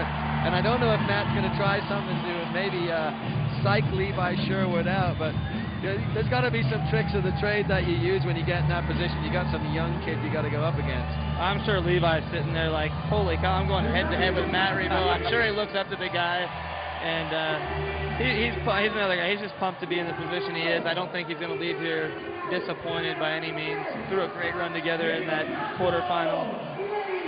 What an awesome semifinal we got coming up here. And this first semifinal is going to be fascinating because either Cameron Sinclair or Ego Sato is going to be in the final of a Red Bull X Fighters, which is phenomenal for both these guys. But as I look at that, I cannot choose between them because Sato is explosive in qualifying, but he didn't deliver tonight. So, you know, when the pressure came on, I don't know if that really affected him.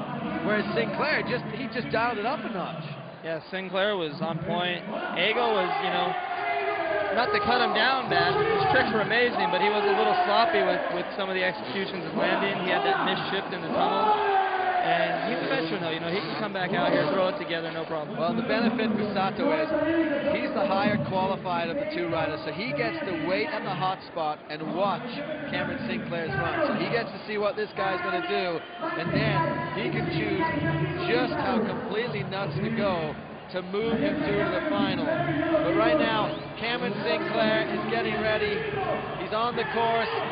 This has to be, I think, the biggest night of Cameron Sinclair's life in the semifinals of the Red Bull X Fighters, doing battle with the pride of Japan.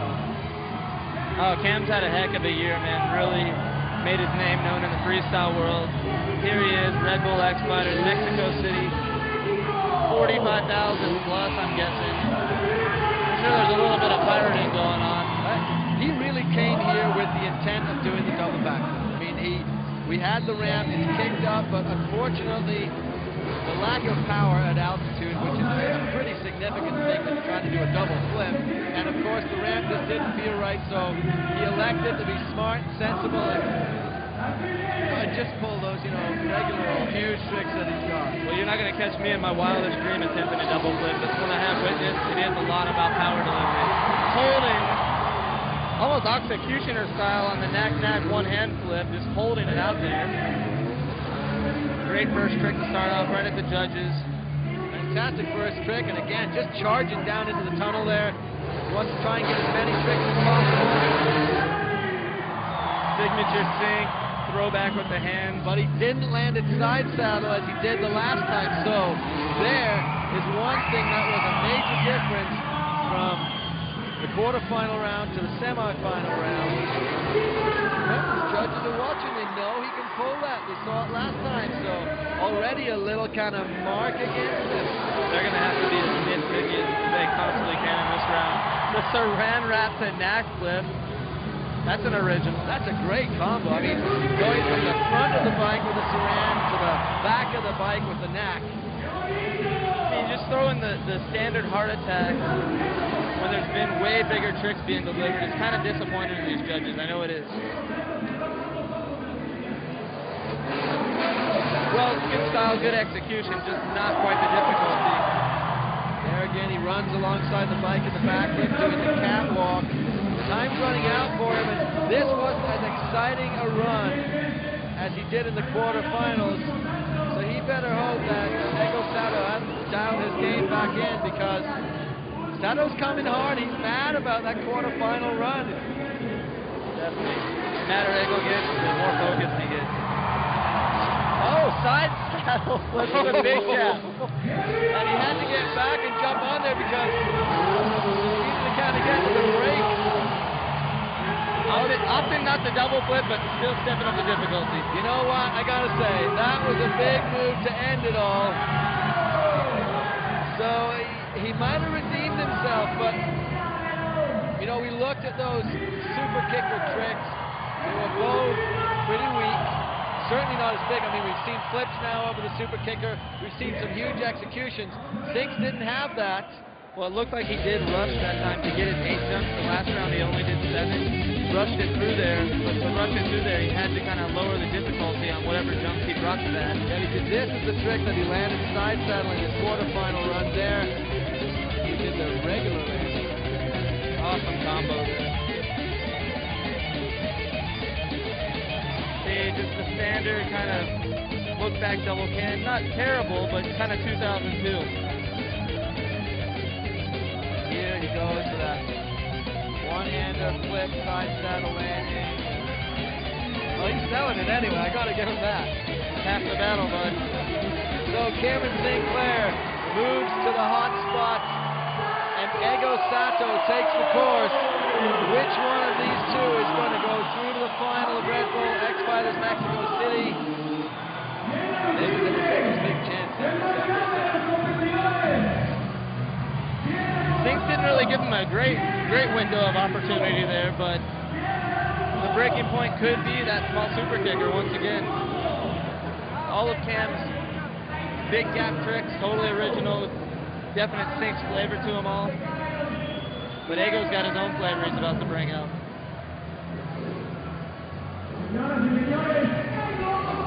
Bring it, Ego.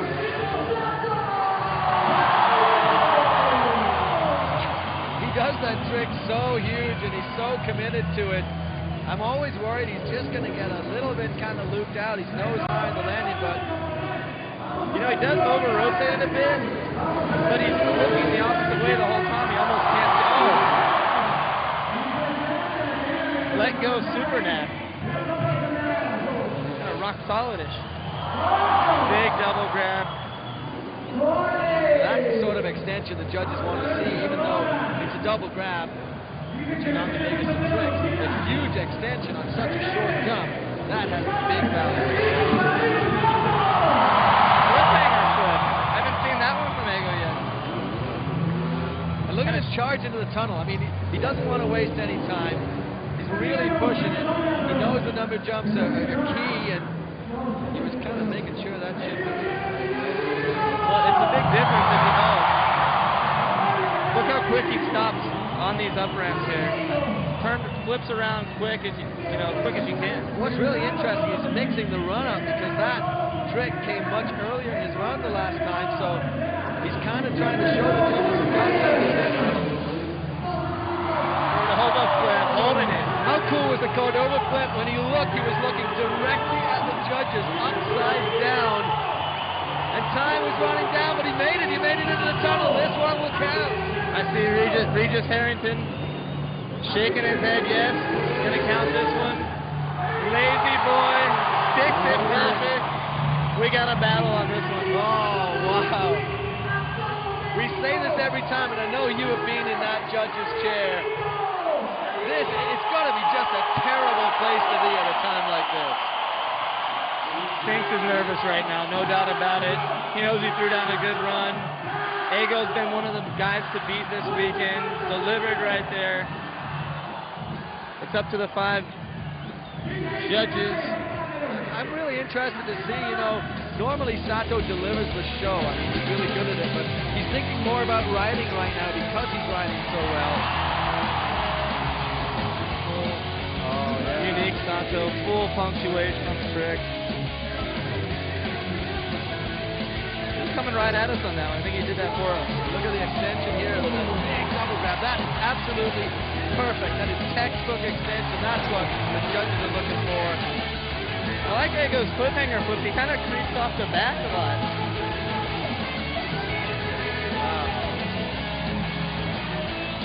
Almost gets the front of that helmet in the front tire, so...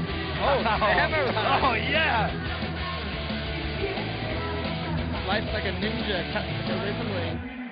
7 jumps each, no dead sailors. Okay, this really is tough. Mono to y judge. mono. Okay.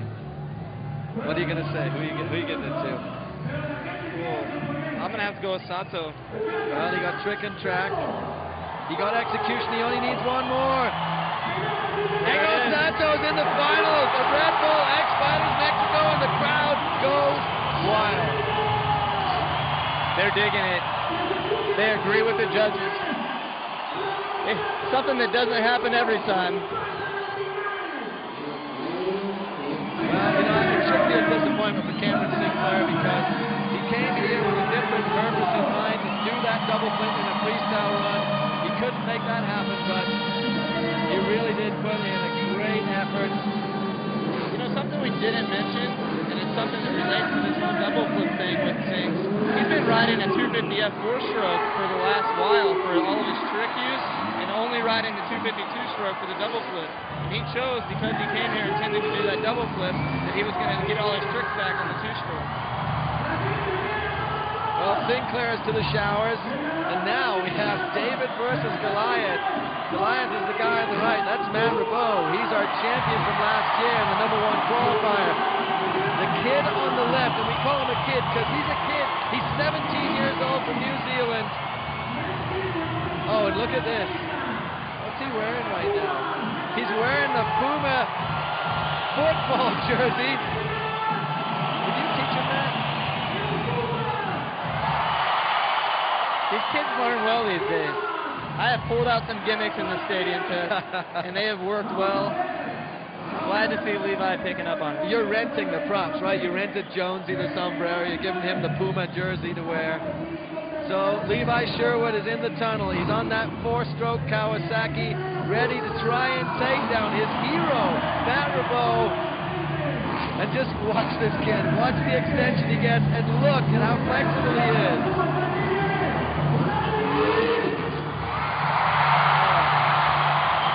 We need to get the side angle on that, because that is a trick thrown only by Levi Sherwood.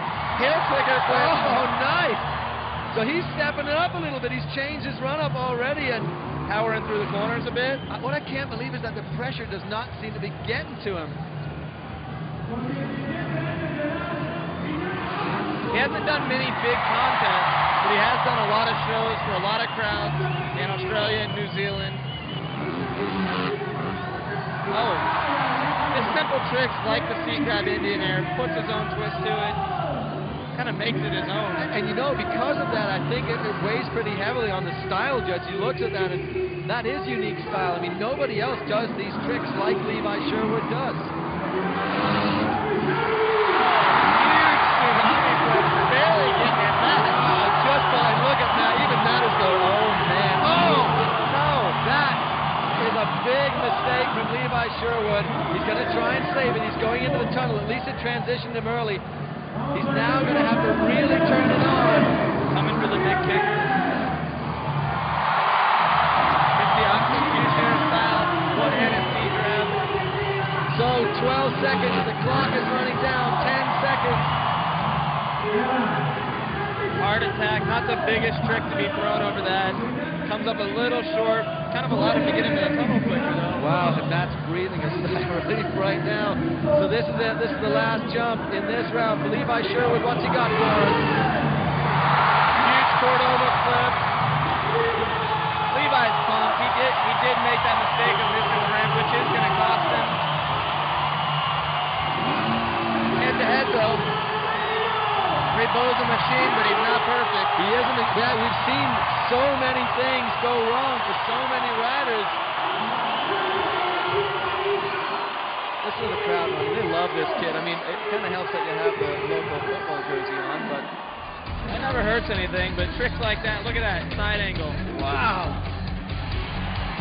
I got to to go to the chiropractor now just by watching. And here he does the heel clicker flip off the super kicker. Full extension, gets everything back perfect.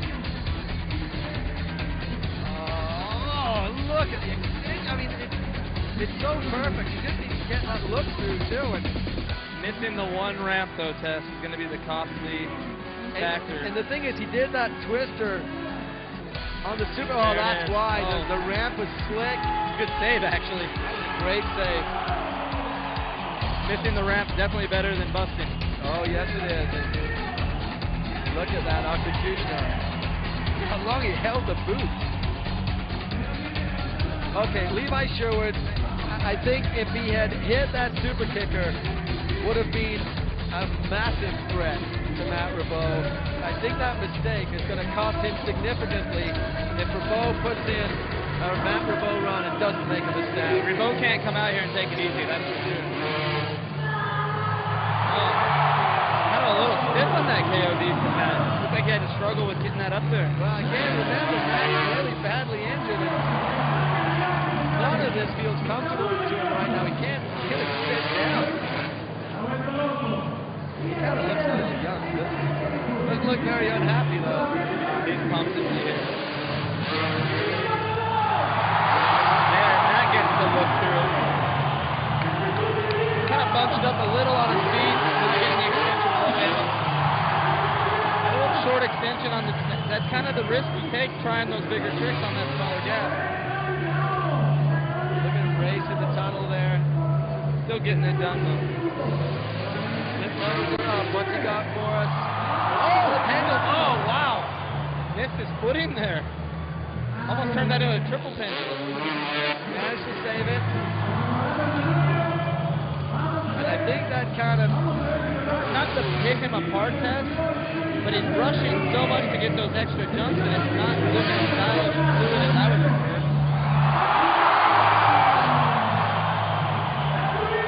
okay, so he's still winding down time. He's got 15 seconds left. And I think those super kicker tricks now, that the first, time he's going off the super kicker, he was really pulling it hard, good extension. Now, I think they're kind of weak.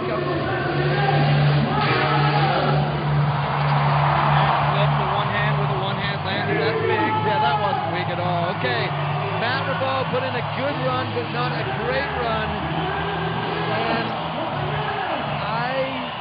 wow. I believe he got 2 more jumps in than Levi. Decent.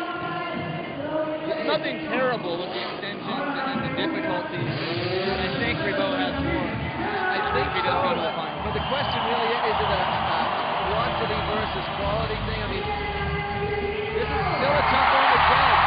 Levi was all quality. Listen to the crowd go nuts for Levi Sherwood. Okay, looking again at Ribot. I love that look through. That's so huge. Just knowing how Ribot throws that, though, he's lagged on the extension. It's still huge. I don't want to be taken the wrong way on that. But he can't twist his back the way he normally does to push that out more. Real quick there with the super can. But cool Ribot style, racer style. You can tell he's a past national champion in Switzerland racing. Just getting into the tunnel so fast. Yeah, you said that, that signature Matt Ribot holy grab one-hander. But it's going to be a hard one. I mean, look at that. Levi Sherwood gets the dead sailor on there, so 8 jumps for both of them. I'm surprised they counted that a dead sailor, actually. Yeah, he didn't attempt the ramp.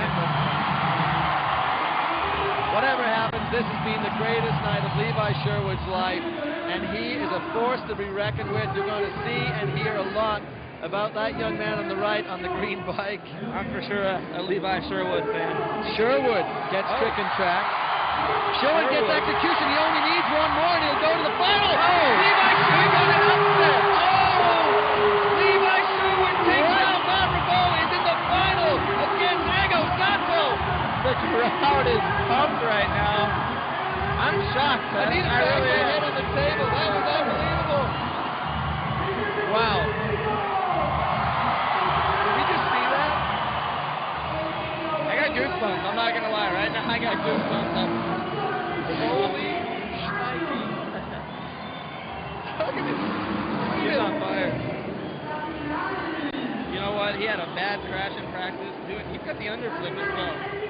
I don't know if he's going to bring that one back to the finals. But here's the big deal.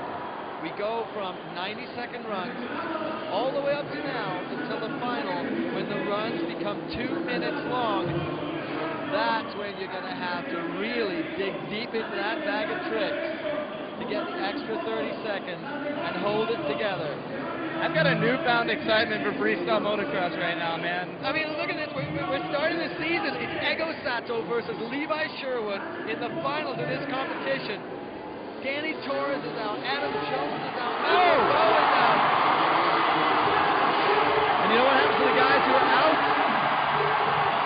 They come back for a little final goodbye. I believe the crowd appreciates a little train action. Well, I tell you, they like the train action with these guys.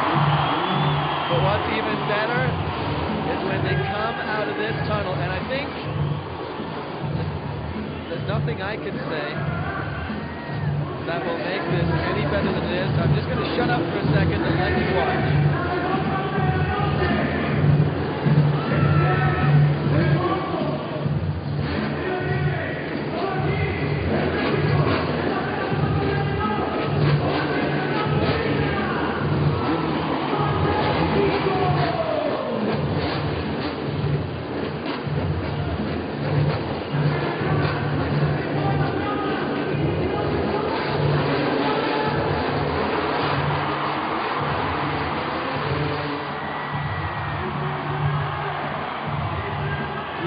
The guys ripping it up in the double side-by-side train, X-Fighter style.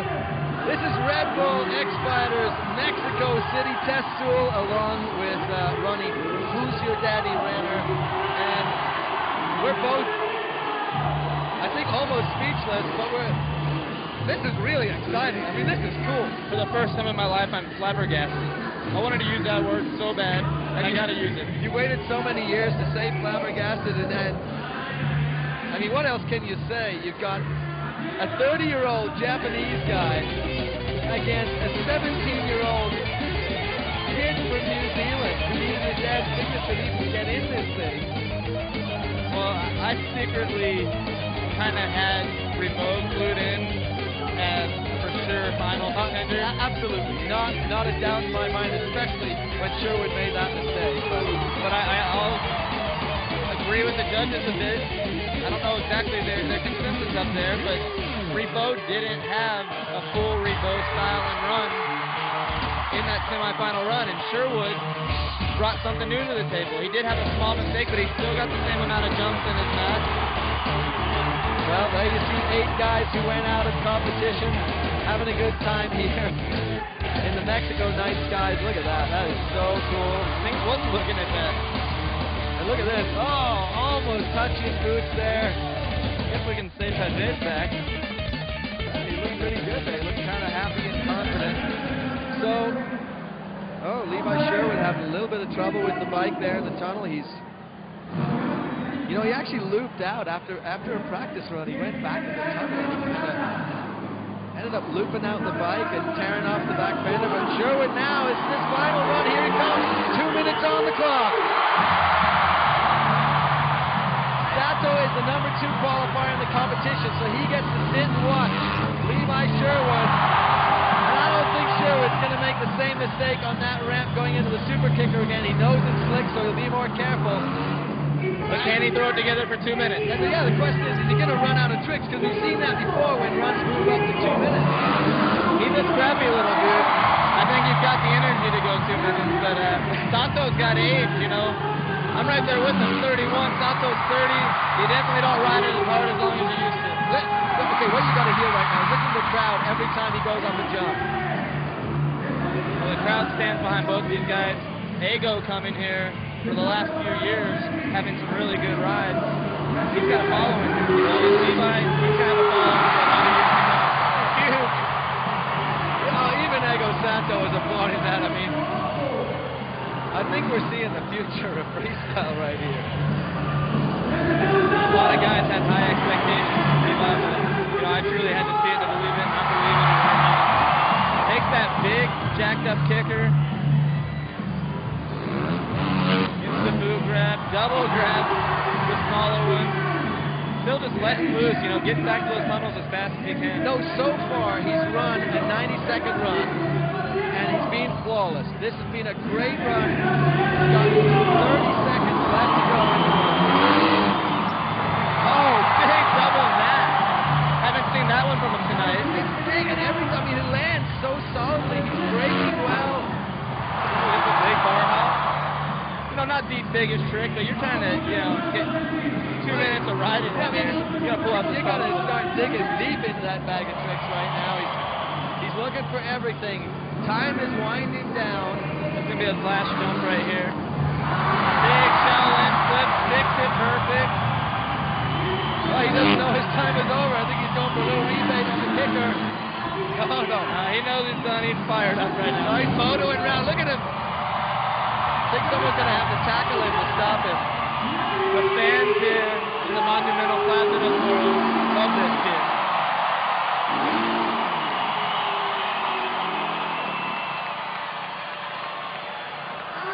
Well, they may have missed Danny Torres, but I think they got kind of a new favorite here in Mexico City. So Levi Sherwood goes over to see Ego Sato. They do the high five, and great camaraderie. I mean, it's great to hang out with these guys. I mean, everybody is so happy to be around each other. Wow, look at that. Where is the chiropractor? We don't get that angle from here. That was still happy talking about as well. And even on the kicker, he still manages to get that crazy twist. Look at that. Looking up at the camera. We need to get a jump count in that 2-minute run. We really do it all. The expansion there. If Sato executes like I know he can, it could come down to something like the jump count.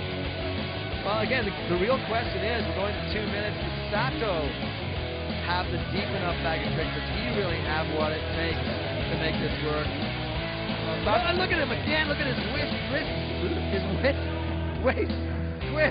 You might as well call it a whisk. He's using every single thing that he can stretch to get those tricks to.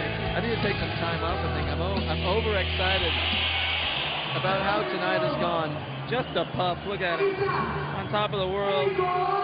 Super humble kid too. You know, it's a pleasure meeting him this week. Him and his dad, just really nice guys in his head.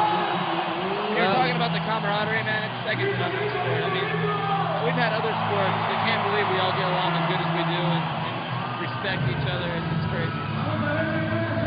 Well, Ego Sato now has to pull out the ride of his life to try and take down the kid. And we have seen some phenomenal riding. You know, we started tonight with a tribute to our friend Jeremy Lusk, who we lost this year. And we said that Jeremy would want to see explosive, great riding, guys having fun on dirt bikes. And that is exactly what we're seeing here tonight at X Fighters. Ego Sato has 2 minutes to let it all hang out. And that he does, Seth. Kicking that knack flip all sideways, landing a little crooked. Like I said, the landing's a little flatter here this year. Oh, whip, seat grab, Indian air. Oh, look at that. Matt Ribot will be the third place finisher tonight. So he's going to hang out 1-2. Ego taking a little bit of time there. Just hanging out. Cliffhanger flip, big from Ego. That was good. I don't know if he was a little bit bent maybe on the leg there in the cliff flip, so that's been proven to be a deal breaker for a lot of guys, that trick. Which is good to see him fired on. Sato again from the double ramp tunnel. The Sato flare on that super can. And you've got to find, you know, a lot of tricks and a lot of unique ways to pull them to impress the judges. And 2 minutes is a deal breaker for a lot of guys. We've seen a lot of people, again, the wheels fell off because they just couldn't think of what to do next. Ego with 45 seconds left, still has a lot of time on the clock to throw his big stuff. Just like that, KOD. The Ego kind of scissor kick right at the end to punctuate it. I think we need to see more flips out of Ego. He's got to be pulling the lazy boy flip. I have a feeling we might see that one coming right here. I got a feeling it's coming too. There it is, the lazy boy flip. towards us up here on our control stand. Time winding down. He may get 2 more jumps if he's quick in the tunnel here. No. No, he took a little too much time. Taking too much time. That's going to be it. I'm holding it. Thinking about as good as he can. He's going to go in for another one in the tunnel, but his time is out. Oh, no, he doesn't realize the time ran out. Actually, what happened is the clock went out up on the judges' stand, so he doesn't know what his time is. He's going to see the flag fly.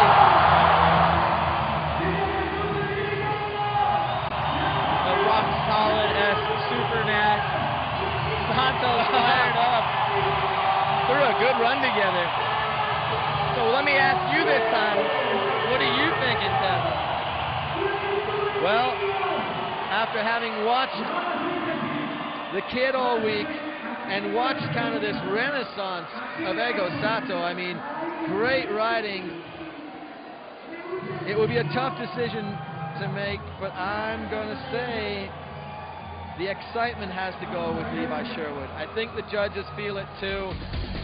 You know, we look here at Sato, which was, you know, he was delivering tonight. He really was. Letting it all hang out. You saw, I mean, he almost swapped out on that landing there. Well, I think the crowd's kind of split. Ego, in my opinion, throwing some more difficult flip combos. But at the same time, we've seen it before. He's got awesome style. He's got uniqueness to his riding. But Levi Sherwood brought a whole nother level of uniqueness and difficulty with his riding. There again, wow. Both of these guys, I mean, the tricks are so huge. And watch this. Look at how extended he is. He really pushes out the fingertips on that lazy boy flip. And I love the fact he looks at the judges on the Cordova. He looks at them, he just stares at them. Boy, it has to be a tough one for those guys up there. Well, they're taking their time to make this decision. Is it safe to say that either which way we've got some X-Fighters history happening right now? We've had an amazing result no matter what happens. Here we go. 10 jumps for Sherwood with no dead sailor. Wow. Like I said, that could be a deal breaker, a deal maker. And here's the deal. No matter who wins, 42,000 people are about to go ballistic. That is the judges' platform you were looking at there. The judges are all up. They're making their decisions. They're putting in the numbers.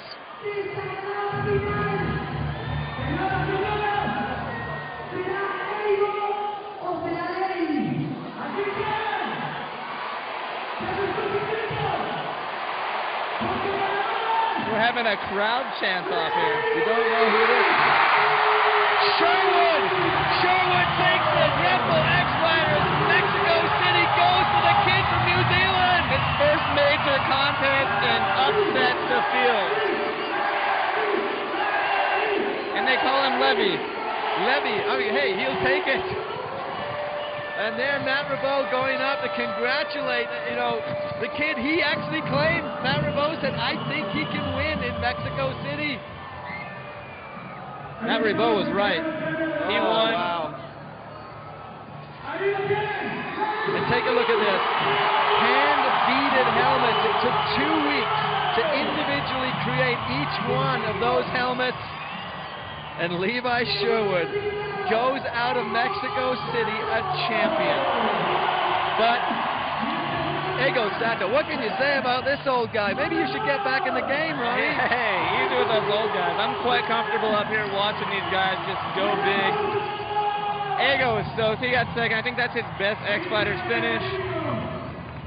Matt Ribot third. That's gonna, you know, he'll be in there for the championship hunt. All three of these guys, I'm guessing, are gonna have a good run to the finish. Well, there is a result none of us could have really predicted. Levi Sherwood taking first place, Ego Sato in second. Last year's champion and the #1 qualifier, Matt Ribot in third. Sinclair with a great run in fourth. Pages and Villa rounding out the top 6.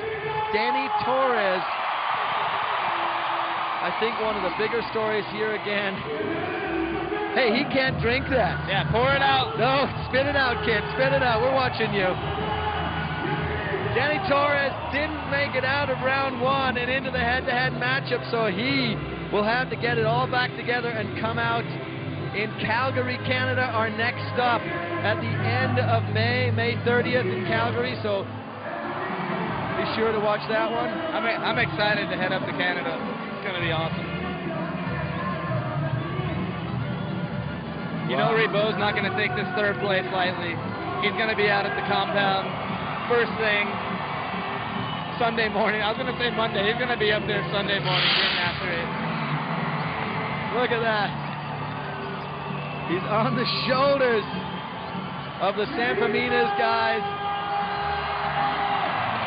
The fireworks are shooting off and the confetti is out of control here. I can't even see through the confetti. Meanwhile, Matt and Ego can actually hang on top of the hill now and drink their champagne now that the kids gone to bed. It's past Levi's bedtime. They've already put him to bed. I can't wait to see him after the show, talk to his dad, Dave. His dad is a really cool cat, and they're so nice. It's like you said, what a fantastic family. And they had no idea this was coming. Aren't there rules? Do you have to have hair on your chest to win these kind of events? I'm super pumped for the kid, man. He's a great kid, great style, man. So good to watch. The crowd loves him.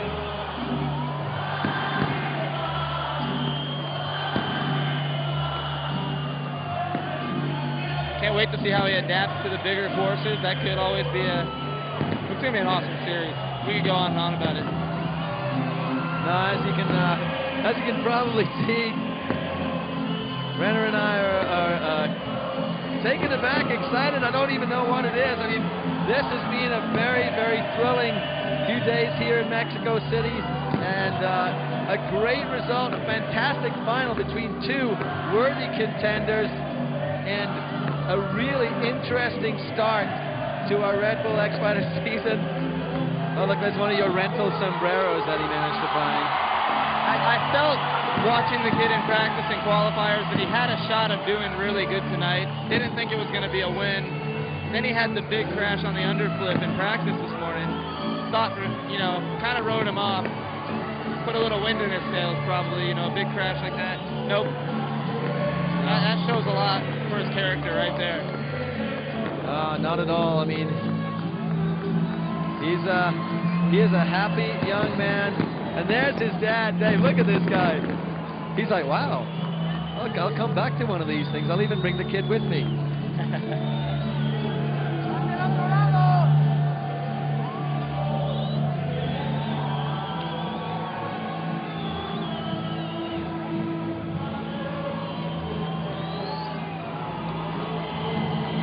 Well, that's Levi Sherwood being carried around the Plaza de Toros Monumental here in Mexico City. He is the new champion, the first champion this year at Red Bull X-Fighters 2009. He will be back with us in Calgary, Canada at the end of May. What a very surprising night here in Mexico City. For Ronnie Renner, I'm Tess Sewell saying thanks for joining us in Mexico. We'll see you and Levi Sherwood in Canada.